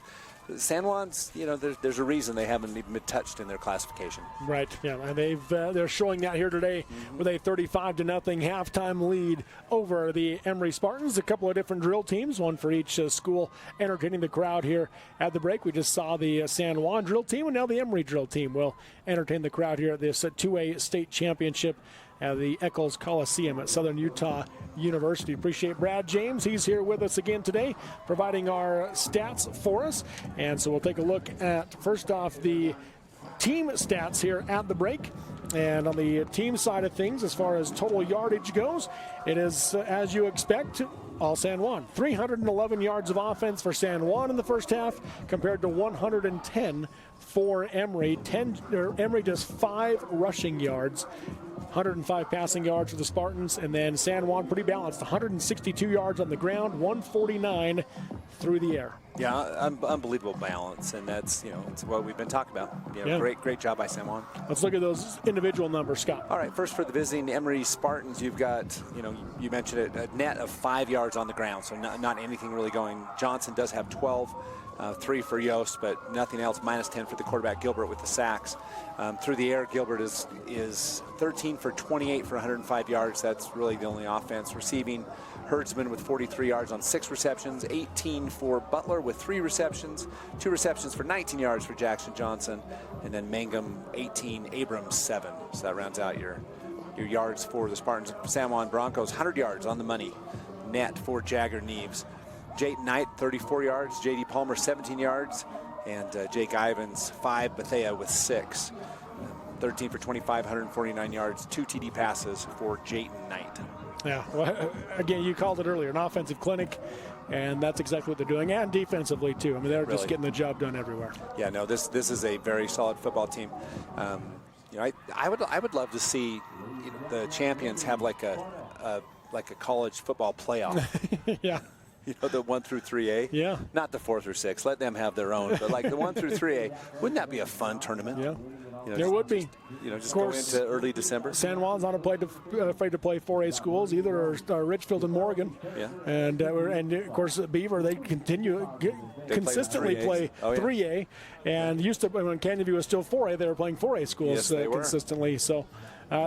Maybe we'll just let 4A do it and then have 5A and 6A play Or maybe an informal one where we just meet in St. George and play football a couple more weekends. I think the basketball coaches would then start to rebel and say, no way. Yeah. Now, there's again your first half stats for these two teams. Let's look at some of the defensive stats here. First off, for San Juan, they're spreading it out offensively, they're spreading it out defensively. 3 tackles apiece for Jayton Knight, Cole Duke, and Jake Ivins. Knight has 1.5 tackles for loss in this first half. Andrew Nilsson does have a sack for the Spartans as well. And then a couple of pass breakups in this first half and 1 interception for Trip Palmer. For the Emery Spartans, Gavin Bernard, Braxton Butler, Porter Herdsman, Jackson Johnson, Quade Ovison, and Ty Yost, all with 2 tackles each. Yeah, so just, wide variety of stats for the two teams. Braxton Butler does have the 1 sack. A couple of pass breakups by Ty Yost and Quade Ovison apiece as well. Yeah, they've done a good job. It's just too much San Juan, and Knight's right on the money with his passes. Makes it very hard for a defensive back. He's thrown a little bit long at times, but those are early, and he's since kind of just settled in, and he delivers a nice ball. He's not out there trying to be Brett Favre, slinging it as hard as he can. He's content to just put a little touch on that and let the receiver go get it. Yeah, no, the touch passes, I mean, and what you can see, which is kind of fun to watch, is that he trusts his receivers completely, because there's some balls that you think, he might be just throwing that up because they're lofted just a touch, but the receivers know what to do. They've played enough with Knight that they know what to do. They can go after the ball, and you can have a lot of confidence. And I think for a receiver, the very best receivers say, if I can't catch it, neither will the defensive back. And I think that's kind of the style here, and they have the luxury of throwing those touch passes from Knight to the receivers. Yes, they do, and they've looked good so far, as we talked about, as the San Juan Broncos in control, 35-0 over the Emery Spartans here at the half of this 2A football state championship. And let's give you some score updates on other games that have been going on. Of course, in the 8-man state championship, Rich dominated Monticello in that one. They had the 43-6 lead at halftime. So they went into the second half with the running clock as well, and they continue to pull away. Wasn't close. No, it wasn't close. And then Beaver Kanab was, the score looks like it wasn't close, and the fourth quarter really wasn't, but the first half especially was incredibly entertaining. But 43-22 was the final, Beaver over Kanab. Yeah, Beaver opened up. It looked like Beaver was going to, put a clinic on Kanab, 14-0. Then Kanab answers with 14 straight. Beaver answers with 15 straight. Kind of puts the game out of reach and adds another one for good measure. But that was a very entertaining game, and a game full of crazy plays. Yeah. Fumbles returned for touchdowns, one by each team. Lots of interceptions. Offense like we didn't expect, and scoring like we didn't expect in that game. But that was fun. The Beavers now back-to-back champs in 1A. Yep, that's right. And so again, this one 35-0 San Juan leads, and at 7 o'clock tonight, another game that everybody's looking forward to. 2 undefeated teams, Richfield and Morgan, squaring off. Richfield looking for a win, 26 straight, and their second straight state championship, back-to-back undefeated seasons. Morgan looking to get back on top of the 3A mountain after falling last year in the semifinals to Manti. Let's look at some of the college games going on. Southern Utah, they're on the road at Central Arkansas and Conway, Arkansas today in the third quarter. SUU leads that one 31-21. Nice. Yeah, great game so far by SUU. Utah lost to Colorado 49-24.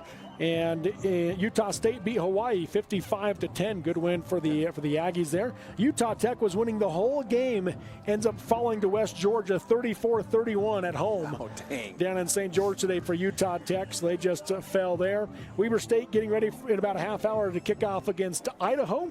And then they've also gotten some basketball scores. BYU beat Idaho 95-71. It was a 5-point game at half. Yeah, it was. But they did pull away in the second half. It did the Cougs. And, of course, later on tonight, the BYU football plays at Kansas in one of those kind of scary games as well for the Cougars at 8:15 kickoff tonight. Well, there's a lot at stake in that game, too. The college football playoff has the Cougars ranked high and be you know, I'm excited. I hope they're able to, you know, run the table and at least get in and get a chance. That's right. We got Tanner back there getting us a little Go Cougs sign in the background here. Yes.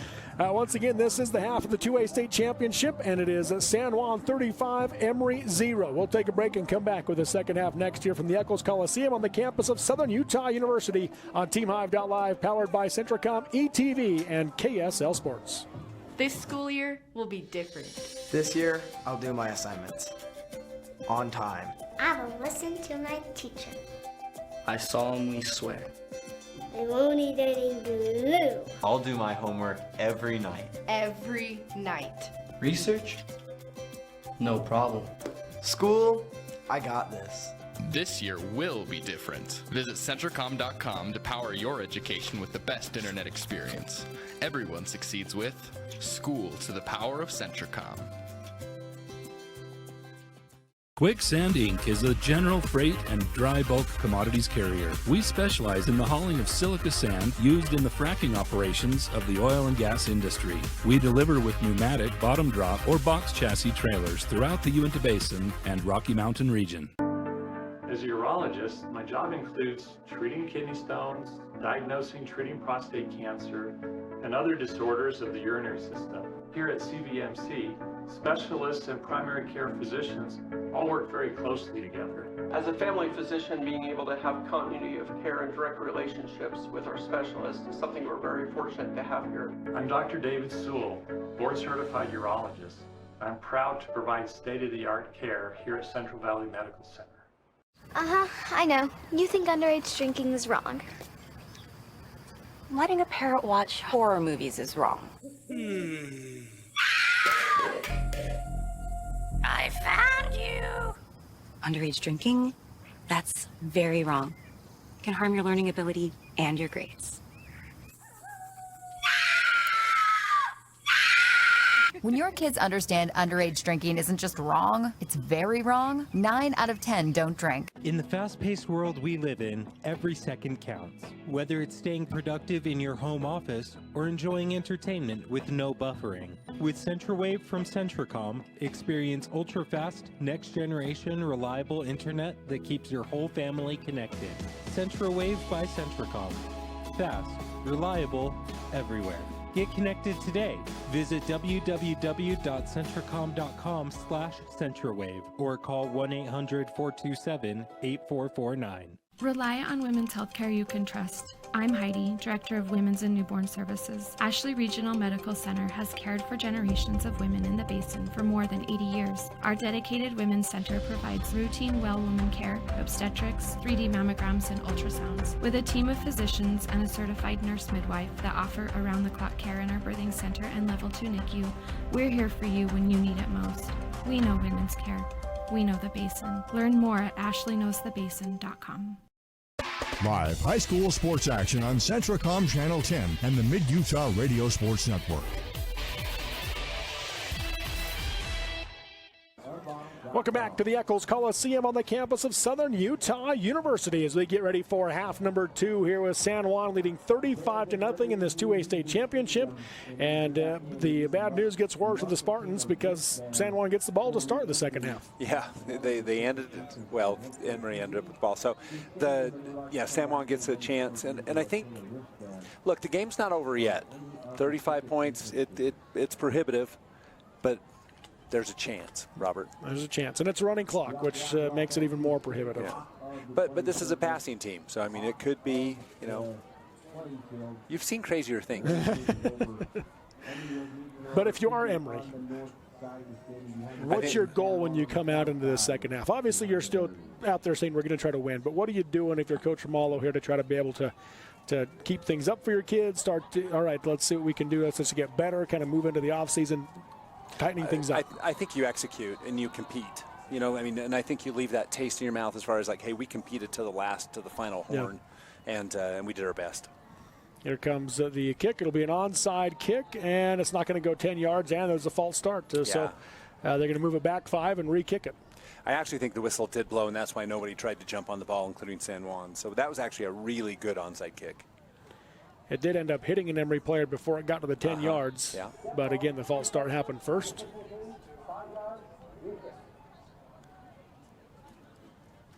Yeah, the kick was good though. That was a effective kick. It hit the player that was offsides actually with the false start. Do they do it again? We'll see. Yeah. I think San Juan was probably expecting it to be anyway. I would say so. So Atwood now with his approach. He is just going to kick it away. And that'll be taken off the hands of Neves. Bounce inside the 10 to the 3-yard line is where he picks it up. Tries to come to the near side. Now cuts back up the middle of the field. Bounces to the far side of the 25 and forced it to bounds just shy of the 30-yard line. So good return for Jagger Neves. Yeah, Jagger Neves so dangerous. You know, anytime he's got the ball, it's a potential. Great field vision as he knew to cut it back instead of just taking it. So I mean, he lets it go all the back to, calmly picks it up, and then just gets back out to across the 20. 27-yard line is where they'll have it. Will the Broncos leading 35-0, and again it will be a running clock here in this second half. Back to either side of Knight in the backfield. 2 receivers to the left, 1 to the right. Takes the snap, going to give to, keeps it himself as he pulls it out and throws to Neves to the 35, 40-yard line, and just gets tripped up by Ty Yost. Neves dives ahead to the 48-yard line for a gain of 21. Yeah, Yost saves a touchdown on that one with an ankle tackle, but you know, a great pass at the right time. It was almost an option pass. That's an RPO kind of thing on the left side, and Knight did a good job of finding Neves. 1st and 10. Going to keep both backs in the backfield again. This time the fake to Neves. Throw across the middle on the slant route. That one's going to be caught by Ivins for a gain of 8 into Emery territory to the 44. Yeah, Stilson with good coverage and just a really nice thread the needle kind of pass from Knight. Ivins with 6 catches for 67 yards on that reception. 2nd down and 2.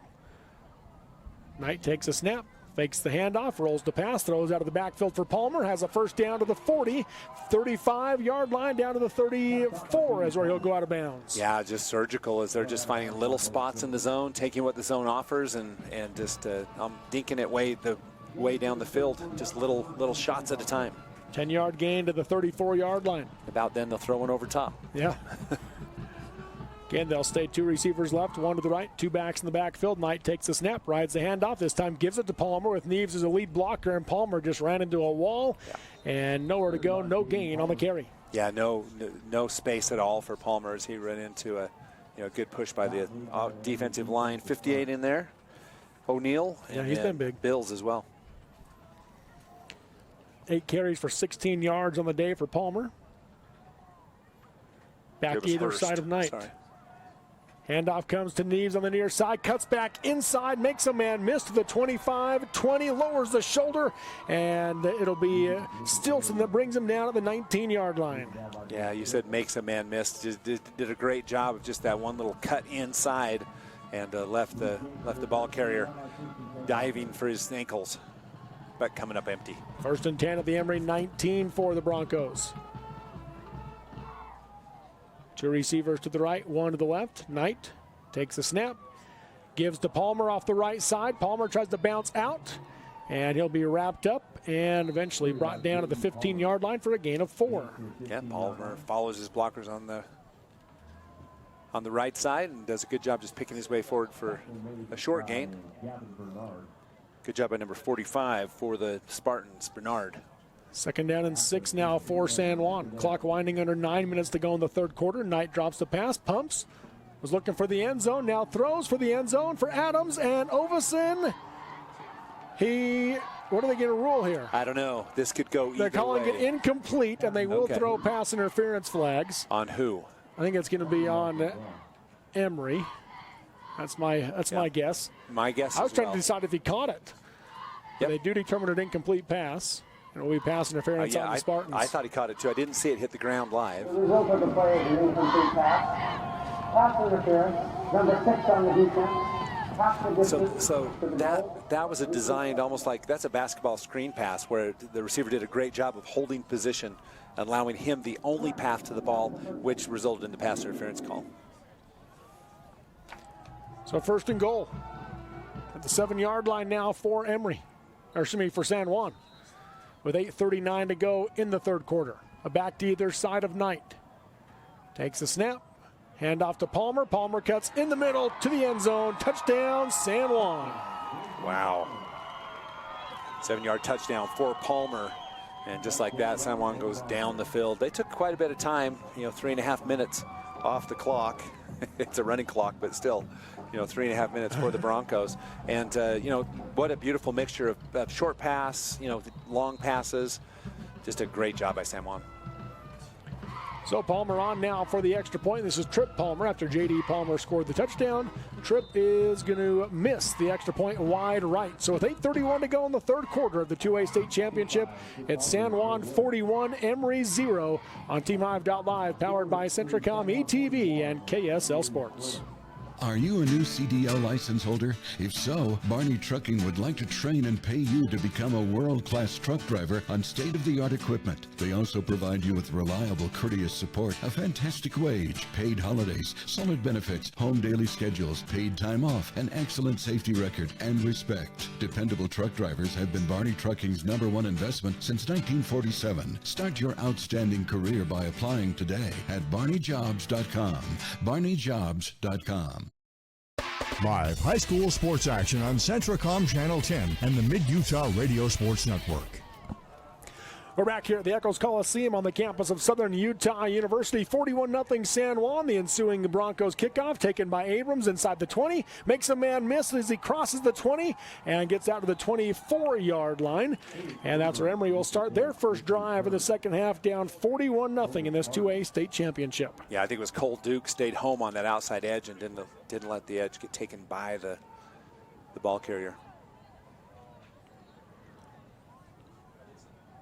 So you talked about, what does Emery do? I think it is. I think you execute, you have fun, go out on a high note. They'll go with 2 receivers to the left, 1 to the right. Shotgun formation for Gilbert. Takes the snap, going to give to Johnson, straight up the middle. Hit the hole hard, but immediately got stopped and pushed back. No gain. He actually got grabbed around the waist and pulled back in the hole. So give him about a yard. 7 carries for 11 yards. Now, yeah, they do give it up to the 35, or 25, excuse me. So 7 carries for 12 yards. That is tough sledding, Robert. Yep. It is. Trips left, 1 receiver to the right. Again, shotgun formation for Gilbert. He'll take the snap, drop back to pass, pressure coming, throws the out route, and slipping on the cut was Herdsman, so it falls incomplete. Yeah, Herdsman, as he made the cut, the pass would have been there. It was a timing pass, but his foot went out from underneath him, and he couldn't get back up to get back to the ball. So 3rd down and 9 for Emery, their own 25-yard line.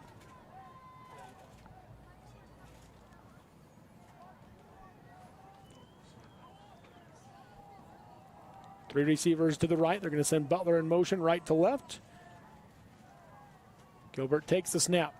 Rolls the pass. Pressure coming off the edge. Throws for Butler off his hands. He's going to be brought down as soon as they hit him by Duke, and it falls incomplete. 4th down. Yeah, good pass by Gilbert. I think the spot was right. The receiver couldn't bring it in. It's cold out there, so it's a little harder on the hands. But, a good pass, especially, might have been a little bit outside, but especially under the pressure he was under. So 4th and 9, Atwood comes on to kick it away for Emery. Bethea drops back to receive. Good look at Coach Barkley Christensen there on the sideline. Snap is good, and Atwood with a good spiraling kick. Bounces at the 40-yard line, and Abrams will catch it off the bounce for Emery and touch it down there. Looks like at the 38-yard line is where they'll start their drive. 38-yard line for the Broncos. 6:42 left in the third.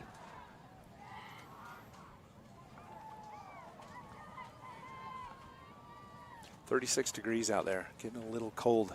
Yeah, that 7 o'clock game. The Richfield game's supposed to get below 30, right?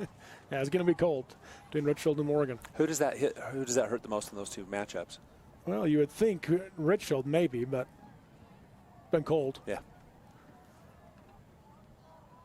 2 receivers to the left, 1 to the right. Shotgun formation for Knight.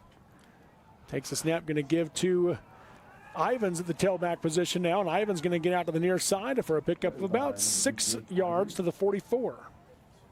Yep, Ivans with a nice cutback against the grain to get the yards.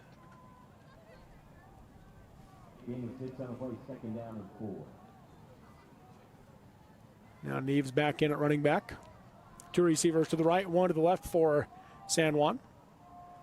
Knight takes the snap, gives to Neves. Neves trying to get around the edge on the far side, and he'll be wrapped up and brought down by Hayden Abrams for a loss of a yard. Back to the 43. Yeah, Abrams did a really great job of not taking the step-in fake and was able to make the tackle on the edge. 3rd and 5 here for the Broncos. 5:32 to go in the third quarter. 41-0 San Juan. Knight to pass, throws it underneath route to Ivins, makes the catch, gets hit, and he's going to go down short of the first down, about 2 yards shy, 4th and 2. Yeah, nice job. No yards after the catch for Ivins.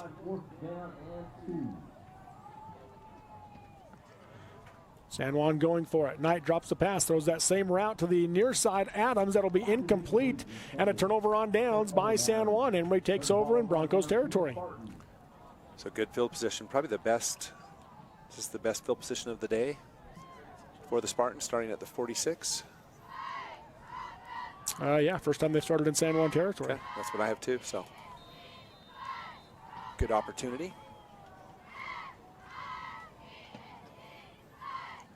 We'll see when Coach Christensen decides he wants to start subbing early in the fourth quarter. Likely that would be happening. Right.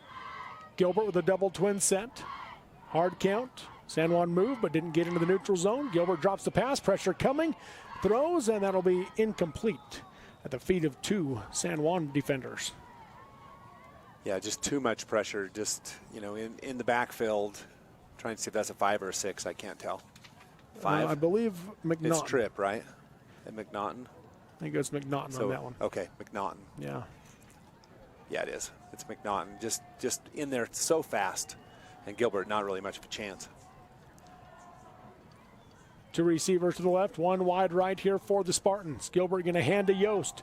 Yost at the left side gets bottled up immediately. No gain on the carry. Yeah, McNaughton just slid in. And okay, that's McNaughton, right? Sorry. Yeah, that's McNaughton. Okay. But it's not easy to tell. It's not. 3rd down and 10. 4 minutes to go in the third quarter of the 2A state championship. Trips right, 1 receiver to the left. Again, shotgun formation for Gilbert. Takes the snap, drops the pass. Has some time, now throws down the sideline for Herdsman. Makes the catch inside the 10. Touchdown, Emery. Wow. As Porter Herdsman got a step of clearance, and Trevin Gilbert delivered the strike. Now, a step of clearance is a generous description. That was absolutely, he was stride for side, defensive back just had that. You're right, just that one little step. Watch this over-the-shoulder catch. That is a textbook tough catch, especially under pressure. And a big play for the Spartans. What a pass and reception for Emery. 6 catches for 85 yards now for Herdsman. How many yards was that? That was a 46-yard touchdown pass, and the extra point is up, and it is good. So with 3:44 to go in the third quarter of the 2A state championship, it's San Juan 41, Emery 7 on TeamHive.live, powered by Centricom, ETV, and KSL Sports.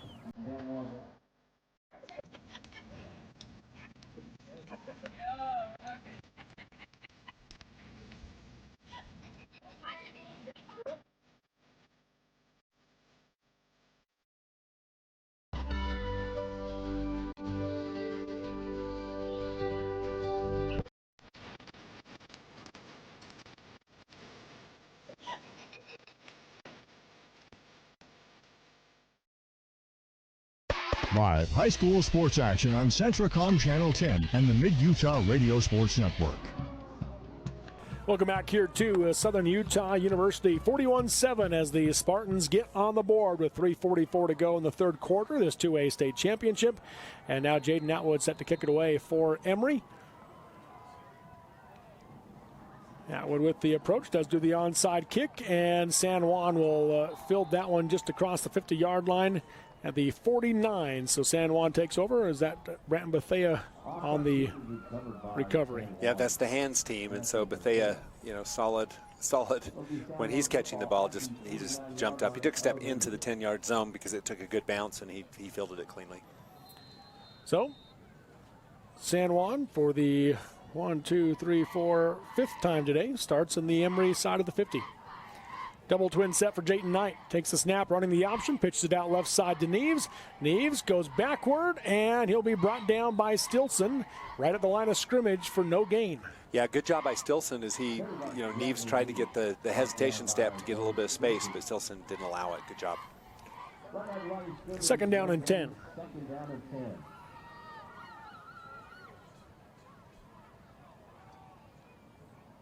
Double twin set here for Jayton Knight with Neves to his right in the backfield. Takes a snap. Quarterback keeper right up the middle on the draw play. Steps up, and he'll get brought down inside the 40 for a San Juan first down to the 39-yard line. Something you'll have to see, the running back and the receiver, Neves, as he just, he did the lead blocking for that and was blocking clear downfield, sprung the quarterback. 1st and 10. Knight takes a snap. Here's a shovel pass ahead to Ivins. Ivins down the middle of the field he goes. Inside the 30 or the 25 down to the right at the 25 is where they'll put it for a gain of 14. Yeah, the timing of that was exceptional as Ivins came around just super fast, hit the hole fast. No one touched him until the tackle after the first down. So double twin set again. 1st and 10 of the 25. Knight running the option, pitches it out right side to Neves, and Neves slips as he tried to cut inside and goes down right at the line of scrimmage. I didn't like how he went down for a minute. That almost looked like one of those injury kind of drops, but he just lost his footing as he's back up and ready to go. Trips left for the Broncos. One receiver wide right. Under 2 minutes to go here in the 3rd quarter. Knight takes the snap. Quick pass to the outside. That one's going to be caught by Montella, and he sprints to the end zone. He makes a man miss and gets the touchdown for the Broncos to add to their lead. Yeah, what a great move as he caught inside and then made one small fake, spun around, and into the end zone for the touchdown. Javin Montella, his 2nd catch of the day. This one goes 25 yards for the score. Yeah, beautiful play, and then he's off to the races as he turns and runs. Trip Palmer on for the extra point, kicks that one right into the back of his lineman, so no good on that one. With 1:45 to go in the 3rd quarter of the 2A state championship, it's San Juan 47, Emery 7 on TeamHive.live, powered by Centricom, ETV, and KSL Sports. My parents know nothing about gaming.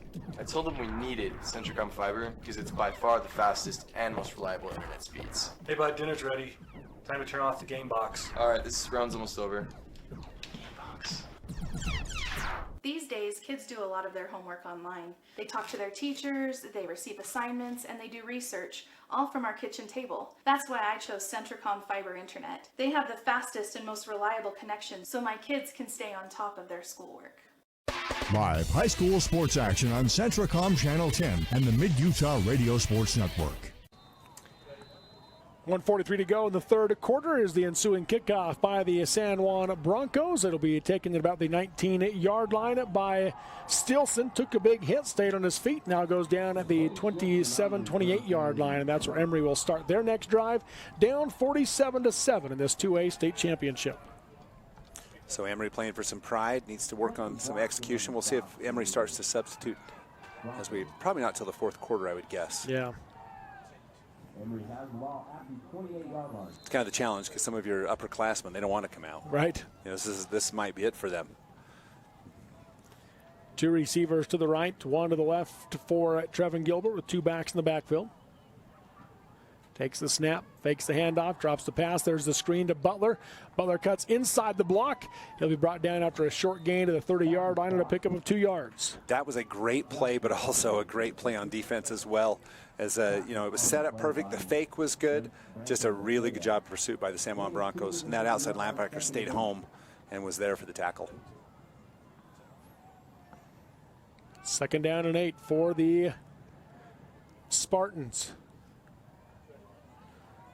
Emery's been knocking on the door of getting to the state championship game the last few years. They break through this year and just go into a familiar opponent in San Juan who takes it to them. And now Down the far sideline goes Hayden Abrams for a nice gain. Just a short pass, lots of yards after the catch, so with blockers in place. Yeah, blockers in place, and then and one nice spin move that breaks for a few more yards.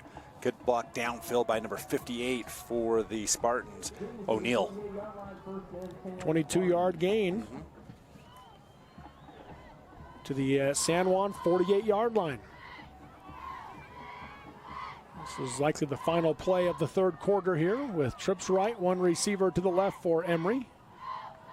Gilbert takes the snap, drops the pass, pumps, going to throw down the sideline. That's caught by Abrams, and he's able to break free from the defender. To the end zone he goes. Touchdown, Spartans. What a great pass, as that was right on the money. And the receiver was covered very, very well. That was not, Hayden Abrams was covered very well. Just the pass was really, really great on the money. No separation, just made a great catch, and then he separates from the defensive back for the score. So a 48-yard touchdown pass that puts Gilbert over 200 passing yards in the game. Now they're set for the extra point. Snap is good, hold is down, the kick is up, and it is good despite San Juan getting into the backfield. So 6 seconds to go in the third quarter in the 2A state championship. San Juan 47, Emery 14 on TeamHive.live, powered by Centricom, ETV, and KSL Sports. The leaves are changing, temperatures are dropping, and the holiday season is just around the corner.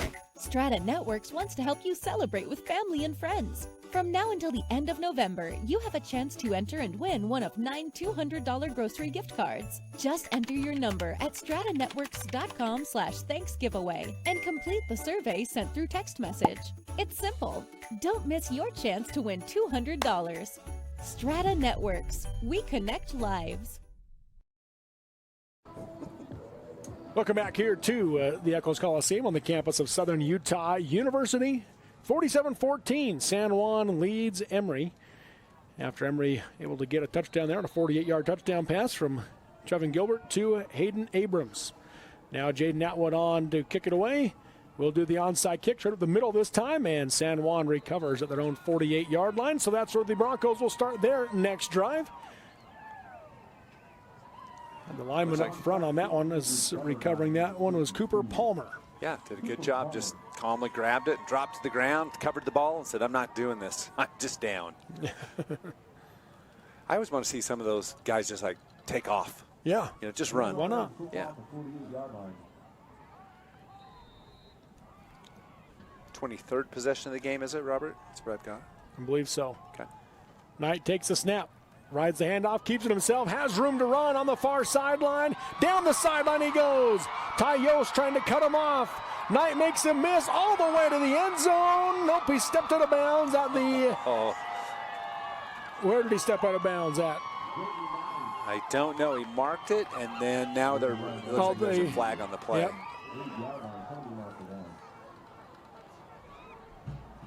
Oh, yeah. There's a flag back in the 30. It's hard to see with the yellow shoes and yellow socks and yellow pants. It's true. It was kind of an odd look, but it looks like it's going to go back. Yep, so they're bringing this one back from the 32 to the 42, but a nice first down run for Jayton Knight, and that'll be how the third quarter comes to an end as well as they mark it back. Holding, number 13 on the offense. So holding, and that's how quarter number 3 ends of the 2A state championship. Again, it is San Juan 47, Emery 14. We'll take the break and come back with the fourth quarter on TeamHive.live, powered by Centricom, ETV, and KSL Sports. Hi, I'm Barrett Hilton with TeamHive.live, where we've created a locally run video streaming platform for Utah schools. On our website, you're not going to wade through a bunch of unrelated content. You bring up TeamHive.live and you're just going to find a lot of high school sports and events. We've created tools that make it super easy for you to create events and stream to our site. And if you ever need help with anything, you can give me a call. So I want to invite your school to join the team. If you're a Utah high school, you can stream live on TeamHive. That's TeamHive.live, powered by Centricom. DNA McRae is hiring crude oil truck drivers for our Uinta Basin routes. Be home daily, drive new and well-maintained equipment, and earn quarterly bonuses with great benefits. DNA McRae offers outstanding career choices with flexible schedules, benefits, performance bonuses, and an average starting pay of $100,000 per year. We're a safety-focused, family-friendly work environment looking for those that fit our values. Call 435-893-4442 or visit McRaeTrans.com to complete an application. Live high school sports action on Centracom Channel 10 and the Mid-Utah Radio Sports Network. Going to have one more play, it looks like, before we end the third quarter. Here's a handoff to Neves. He gets hit in the knees, and he will go down. Deacon Mangum there to get the initial stop. So a gain of a yard. That was the we were just talking about. We're going to keep it right here after we already took the break, and now the third quarter is officially over.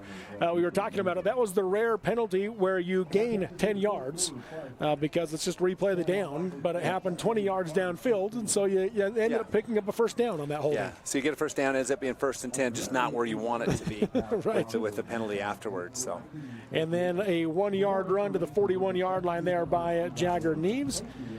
Neves was just rolling 7 carries for 100 yards, and since then he's had 5 carries for 15 yards. Yeah, so the defense has tightened up on Neves.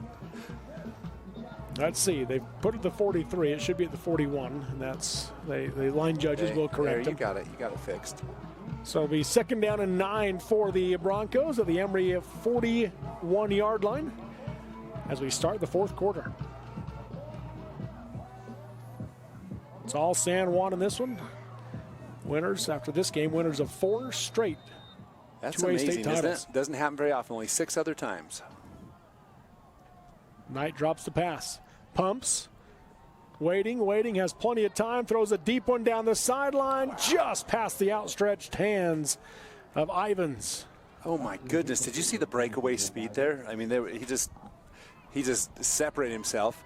And then how good is it for Knight to be able to have that much confidence that you loft one up and almost get your receiver? Good coverage, though, downfield by the Emery Spartans. They were right there. Knight with the back to either side. Takes a snap. Bobble on the handoff. Palmer was on his knees when he picked it up, so they rule it dead. This will be a loss of yards. This will be a replay. I thought he was down, too. He feels like he did not. So here we go. Oh, he's down for sure. Yep, no question. Good call by the officials. So a loss of 3 on the play.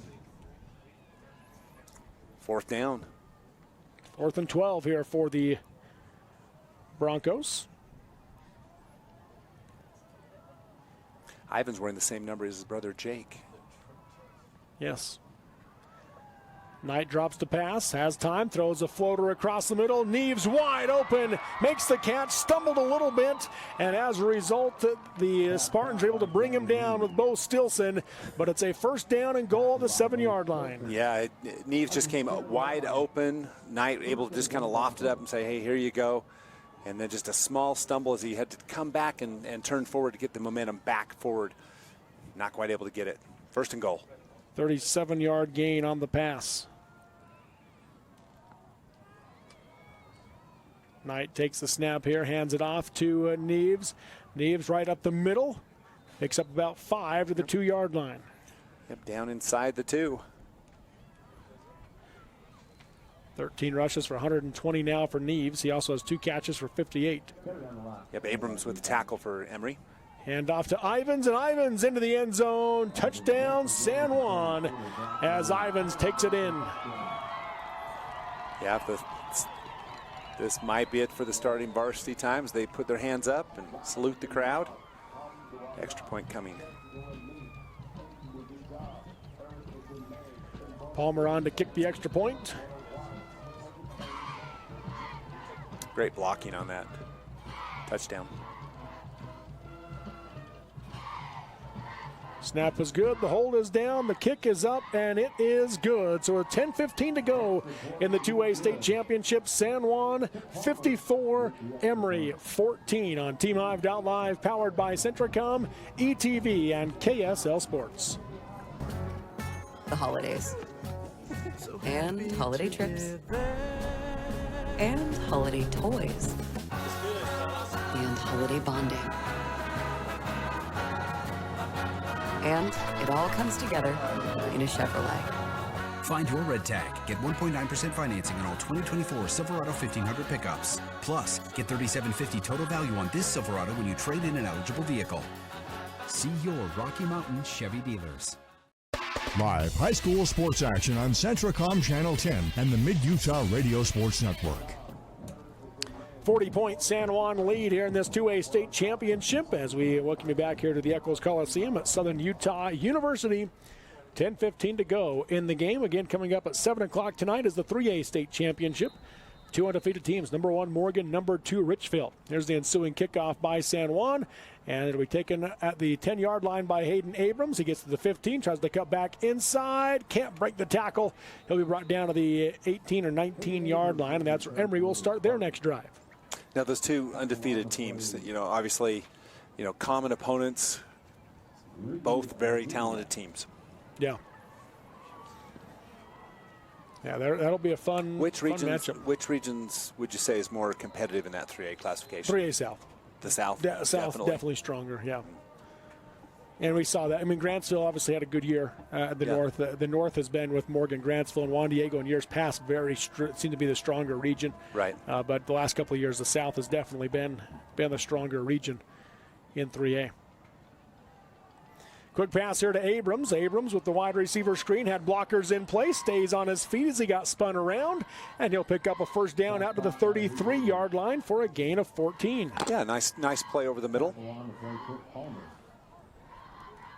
Abrams catches it, makes a nice move. Good block downfield by the line. And then Abrams keeps his feet moving to push the ball forward. So 1st and 10 here for the Spartans.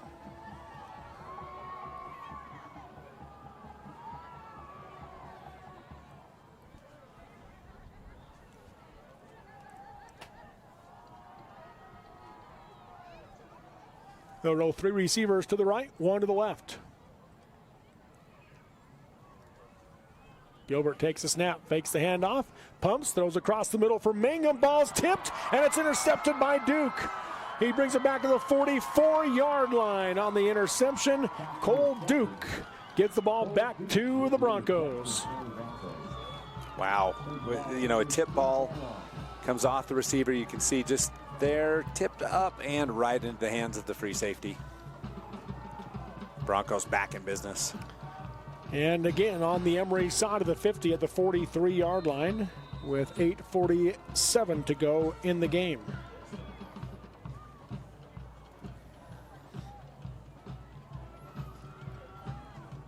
Let's see if we see any substitutions. Not quite yet. Yep, Knight still out there at quarterback, and Neves at running back. 2 receivers to the right, 1 to the left. Shotgun formation for Jayton Knight. Takes the snap, gives to Neves. Neves comes to the near side, cuts upfield, gets inside the 40, gets hit, breaks through the tackle, stays on his feet with another broken tackle to the 25, 20-yard line, and he'll be brought down at the 19. Make it the 18.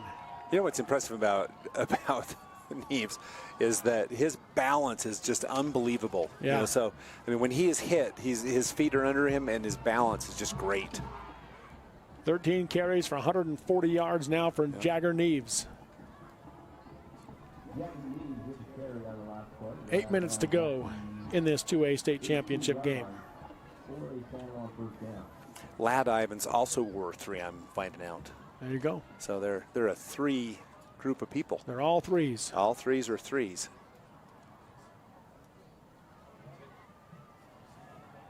Pistol formation for Knight. Takes a snap, gives on the handoff up the middle. Down to the 15-yard line. On the carry is Taryn Bayless, a senior. Put it down at they're going to say the 13, so a gain of 5. Bayless runs through a tackle. Finally taken down by number 22, Jackson Johnson. Starting to get a few snow flurries down there on the field. Mm-hmm.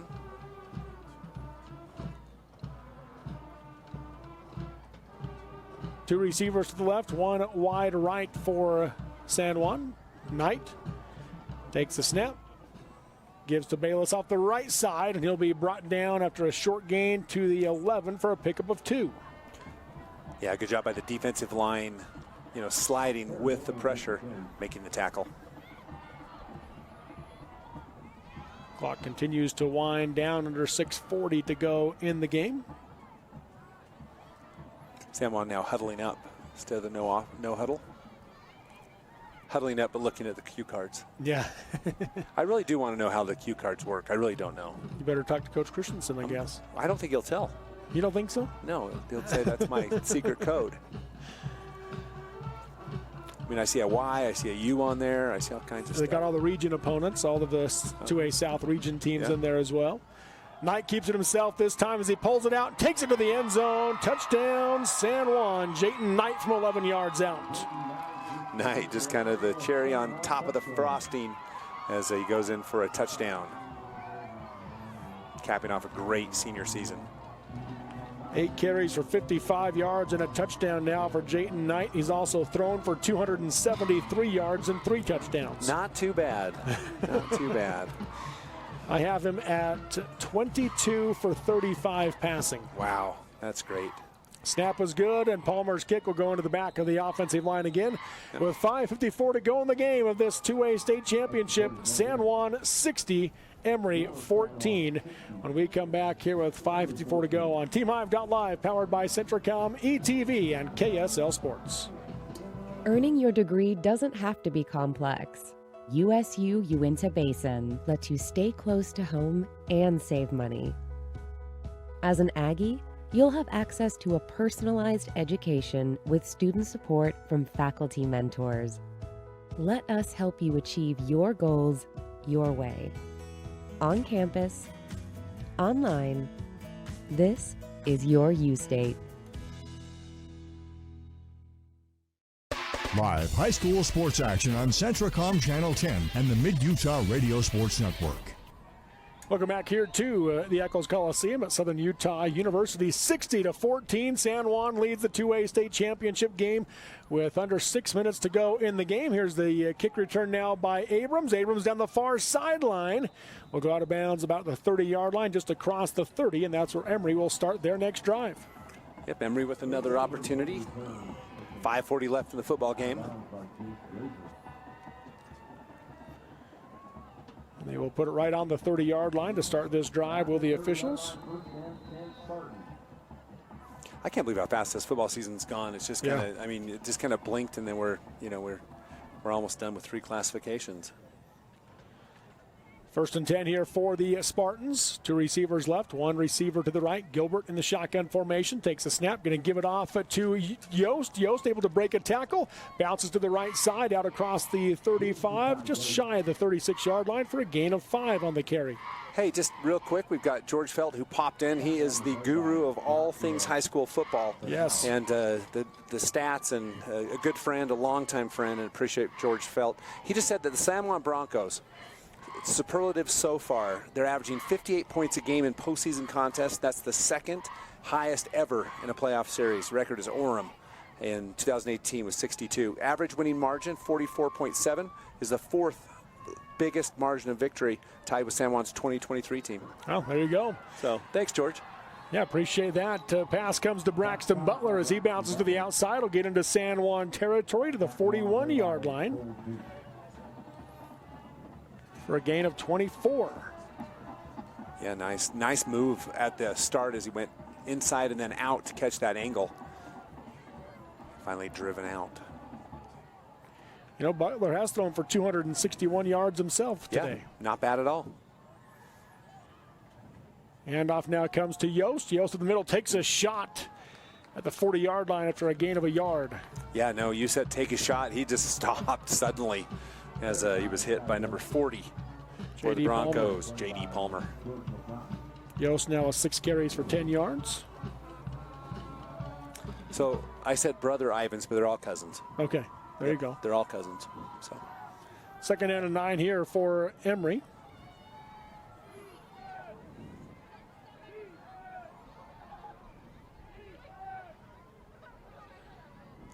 to bring a man in motion right to left. That's Herdsman. Gilbert takes the snap, drops the pass. Here comes the pressure, able to avoid it, throws across the middle, caught by Herdsman. He'll be brought down right after he made the catch by Palmer, but nice gain to make it 3rd and short. Yeah, had a chance to get loose, but J.D. Palmer says absolutely not, takes the ankles. 7-yard pickup on that to make it 3rd and 2. Clock continues to run, 3:21. 9 catches for 92 yards now for Porter Herdsman. Nice, that's a nice game. Handoff now goes right up the middle and just bounced off the pile, spun around and hit the turf. So that brings up a 4th down. No real gain, maybe a couple inches on the play at tops. For Yost on the carry. Yeah, great tackle.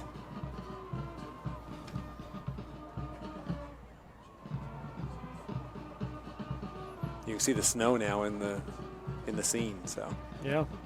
Just light, nothing substantial.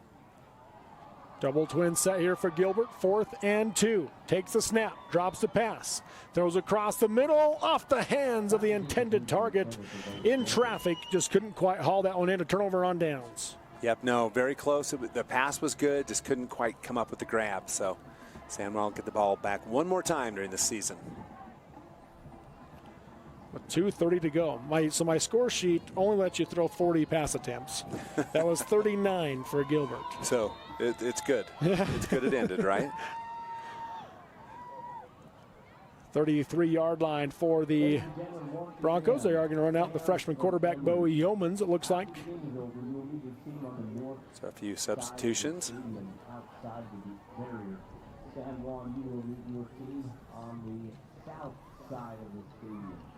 One receiver to the right, 2 to the left. Shotgun formation for Yeomans. Takes the snap, gives the handoff right side to Bayless, I believe, again. Yes, it is. And he'll pick up a few yards to the 36-yard line. Clock running with 2 minutes left. You know, we've seen a couple dynasties. San Juan one, Beaver another. Matter of fact, the only team to really beat Beaver in championship games lately has been San Juan. So 2-0 against the Beavers in 2 years for 2 years. You know, San Juan's won 4 in a row, so they were 3A 4 years ago, dropped down, and so they've won 4 straight 2A state championships. That's right. And but their 3A team, they lost to Juab, who took state that year. That last year they were in 3A. They lost in this 1-score game in the quarterfinals. I mean, so it was they were a good team that year in 3A too. And then since they came down to the 2A classification, they've been dominant as Bayless gets out to the 45-yard line for a first down. Yeah, they really have, and they've had some exceptional talent, and they've done a great job. 4 carries for 19 yards for Bayless here as he's come in this 4th quarter. He's going to come out of the game now, the senior. Looks like Jayton Knight's back out there, I believe, for victory formation. I believe so. Yep, starting line. That way they can get a good hand from their faithful. They'll let that clock wind. They can let it wind under 40 seconds and take the snap and call it good. Yep. And they will. There's the final knee and final play as the San Juan Broncos, for the 4th straight year, are the 2A state champions with a 60-14 win over the Emery Spartans. And San Juan remains on top of the 2A football mountain. Yes, they do, and in dominant fashion. They've had 4 dominant years. And, you know, to put it in perspective, these seniors have played in 4 winning championship teams, and that does not happen often, obviously. You know, George Felt said it's only happened 6 other times, but an impressive feat by these seniors. Yeah, and again, as we mentioned already, in the last 4 years, they've only lost 3 games. Yeah. 2 to 4A schools and 1 to 3A school. Yeah. Other than that, they've been a man among boys in their classification. Great season as well for the Emery Spartans. As again, they've been knocking on the door of getting to this championship game for a lot of years. They finally break through. I think it's been 25 years since they've played in a state championship game in football. They get here today and fall short against a very good San Juan football team. But a great season as well for the Emery Spartans. No, a fantastic season, and it's one of those things where you stop and say, "Oh, we didn't win the championship," but they got there. Yeah. You know, and I mean, you know, they're taking home the silver trophy, and you know, they might have run into a team that was a juggernaut, but at the same time, in their own rights, these kids are champions as well. They played very, very well to get here. You know, because in San Juan, I mean, Emery's not what you call it, one of those traditional football schools either. So this is a great feat this year. It's not something that they're used to doing, because we've talked about in the 1A, Beaver and Canaveral both used to being in these scenarios. Correct. San Juan is used to being in this scenario. In the 8-man, Rich is used to being in this scenario. In the 3A, Morgan's used to being in this scenario, right? Richfield kind of the outlier there, moving into that situation this last year and again this year. But Emery getting here this time around, they fall short, but a great season for the Spartans. No, fantastic. They should hold their heads high, and you know, they competed well all season long, and a lot of other teams are trading places right now. Yeah, that's right. So. And again, the San Juan Broncos are the 2024 2A state champions with a 60-14 win over Emery, as the Emery Spartans will receive their runner-up trophy on the far side of the field. And then San Juan will receive that championship trophy here at Southern Utah University's Eccles Coliseum. A great venue for high school football. And I do want to say big thanks to our crew from that are here with us. That, you know, you watch the quality of this broadcast. I say this all the time, but like the quality of the broadcast that you see on this, you know, on Team Hive, and then also just the quality of broadcast with the Mid-Utah Radio Sports Network, it's unmatched, and you don't see this kind of quality very often. Great job. Yeah, we'll give them, as they award that runner-up trophy, we'll give a shout out Barry Hilton over here to our left. He's on the controls. Adam Coombs running things back behind us as well. Of course, Joe Williams, Kyler Jensen, Alex Doss, Cole Wissinger, all here. And you and I had the call in these last two games, and Tanner Wilkinson and Cole Wissinger had the call in the first one, and Tanner will join Rick Robinson for the call on the final game tonight here at Southern Utah University. Of course, we appreciate Jason, Doug, Bo, those guys back in the studios as well, as again Emery will receive that runner-up trophy. Principal Steve Gordon, I believe, is who's giving that trophy to him, trying to make sure I got the good look at him, and he's telling him, he said, hey, stand up, this is well earned, and something to be proud of, finishing in second place, that runner-up here at the state championship. And now the San Juan Broncos will receive the trophy as Jake Ivins goes out to take it and is mobbed by his teammates.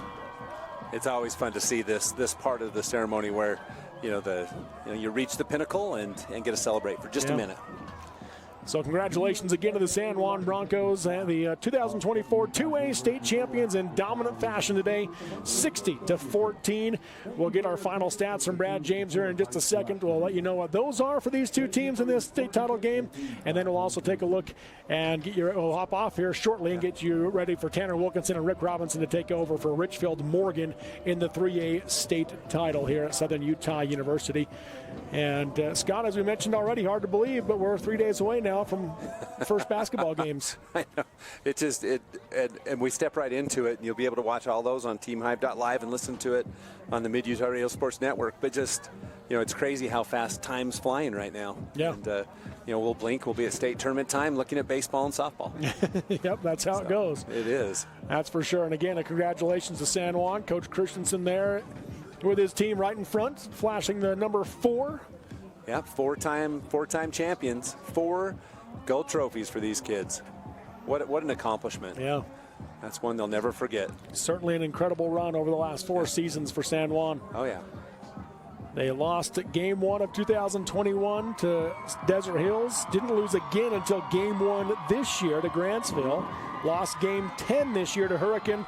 But again, there wasn't a 2A team that was even close. No, nobody even close. And you've got to give credit to the coaching staff being willing to play those teams, because they could sandbag and just, continue a record. But instead, they want to play the best, measure themselves against the best, and that's one of the reasons why you see them as 4-time state champs. And it certainly helps you stay crisp and sharp, because you know that people are still going to do everything they can to give you their best shot. Oh, no question, because they're always a target on your back when you're the perennial power. Who doesn't want to knock San Juan off their perch? Yeah. Everybody. Right. So, and even the bigger schools are probably just like, okay, let's do this. Yeah, I'm sure. Why not? Yeah, absolutely. So once again, 60-14 is your final. San Juan with the win over the Emery Spartans. And once again, crowned state champions are the San Juan Broncos here at Southern Utah University's Eccles Coliseum. And again, we'll wait to get those final stats here. We'll take a short break. Well, we'll keep it right here. We'll keep it right here. We won't take the break, but we'll get those stats here from Brad James, give those to you, and then we'll wrap up our coverage here from Southern Utah University. But Scott, your final thoughts on the season as a whole? On the season as a whole, the 2A classification, I think, was just kind of San Juan's. I mean, it's been, they were dominant as we've spoke. I think the season as a whole was a lot of fun. The 1A classification was a blast with a lot of parity, and any of 4 teams could win. Beaver did win it. It's been a lot of fun, and I think it's going to be interesting with the realignment, what happens these next couple of years. And a lot of people are wondering about it. I am too, and we'll see how it goes. But at the bottom line, I love this rural football, and it's a different kind of beast than like urban football. The communities live and die with these games, and the support, and in the support, it's not just parents. This is the entire communities here, and I don't think there's a better sport than football. A Friday night in rural Utah. Yeah. It gets the crowds out and the people involved more than anything else. It really does. It really does. Once again, we appreciate Brad James. He got the stats for us here today. First off, total stats. San Juan, 546 yards. Wow. Emery with 280. San Juan balanced, 293 rushing, 253 passing. And for Emery, just 12 rushing yards, but 268 passing yards. Yeah, just unable to rush against the defensive line of the San Juan Broncos. Let's look at those individual stats, Scott. For the Emery Spartans, rushing at a premium. Jackson Johnson, 13-9 for Yost, and that's it. -10 for the quarterback with the sacks. Gilbert through the air, a good game, 268 yards. He'll end his career on a really outstanding game with 2 touchdown passes, the long of which was 48 yards. Receiving was Herdsman with 120, Abrams with 91, 20 for Butler, Johnson 19, Mangum 18. And on the San Juan in the win, you've got Jagger Neves with 140 yards on the ground, 75 for Knight, 32 for Ivins, 28 for Palmer, and Bales came in and got 19. And, of course, Jayton Knight, 19 for 33, 253 yards, as you mentioned. On the receptions, Ivins, 65, Adams, 56, Neves, 58, 24 for Montella, and that's it. Bethea with 30. Oh, yes. So Bethea with 30. So just what a dominant win by the San Juan Broncos. Great job. Great team, that's for sure. Looking at some of those defensive numbers, not a ton of standouts necessarily defensively. Cole Duke with 4 tackles leads the way for San Juan. He also had the interception and a pass breakup in the game. And Andrew Nelson did finish with a sack in the game for San Juan. Jayton Knight had 3 tackles, and including 1.5 tackles for loss. For Emery, Gavin Bernard, Bo Stilson, and Ty Yost all finished with 5 tackles in this one. Stilson a tackle for loss and a pass breakup as well for the Emery Spartans.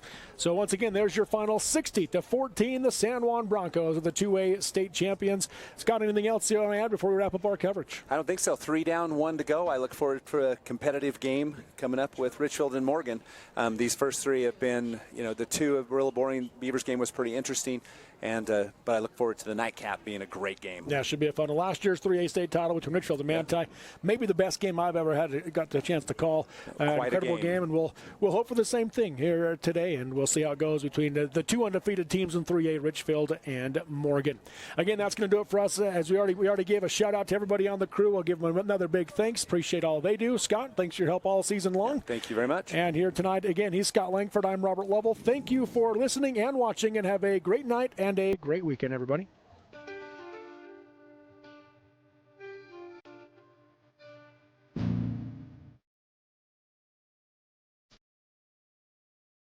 You've been listening to exciting high school football action on South Central Utah's sports leaders, Mid-Utah Radio and Centricom Channel 10. This sports broadcast has been brought to you by sports-minded sponsors throughout South Central Utah. Join us next time for more exciting high school football action on Centricom Channel 10 and Mid-Utah Radio.